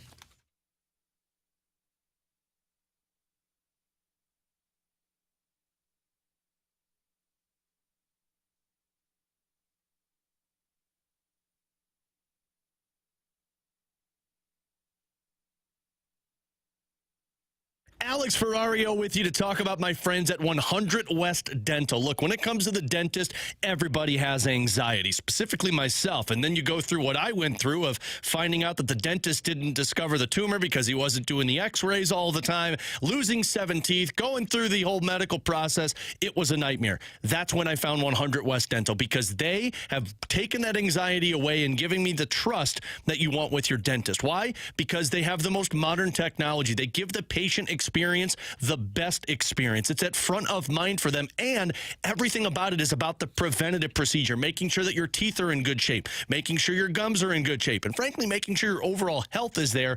It takes away that anxiety. And if you've got insurance, make sure that you get in there as soon as possible to get those end-of-the-year checkups and cleanings. You can schedule online. You don't have to give the phone call. You can make things so easy. You can even do a online conversation with the dentist, the virtual consultation with the doctor as well. So go check them out. They're just off of Manchester. Give them a call at 636-585-0100 or 100westdental.com. That's 100 West Dental.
Alongside Alex and T-Bone, I'm BK. You've got BK and Ferrario here on 101 ESPN. Hey, if you missed anything from today's show, be sure to check it out on the podcast page, 101ESPN.com, and the free 101 ESPN app is where you go to find it. It's all presented by Dobbs Tire and Auto Centers. Coming up tomorrow, we'll talk a little bit about the Blues heading into the regular season with our guy Jeremy Rutherford. Alex, by the way, we should mention the Blues did put a bunch of guys through waivers yesterday, officially setting their roster going into opening night. One of the things that we said all along, hey, they're trying to play the asset management game. The guys they're sending through waivers, they're probably doing so because they think they will all clear.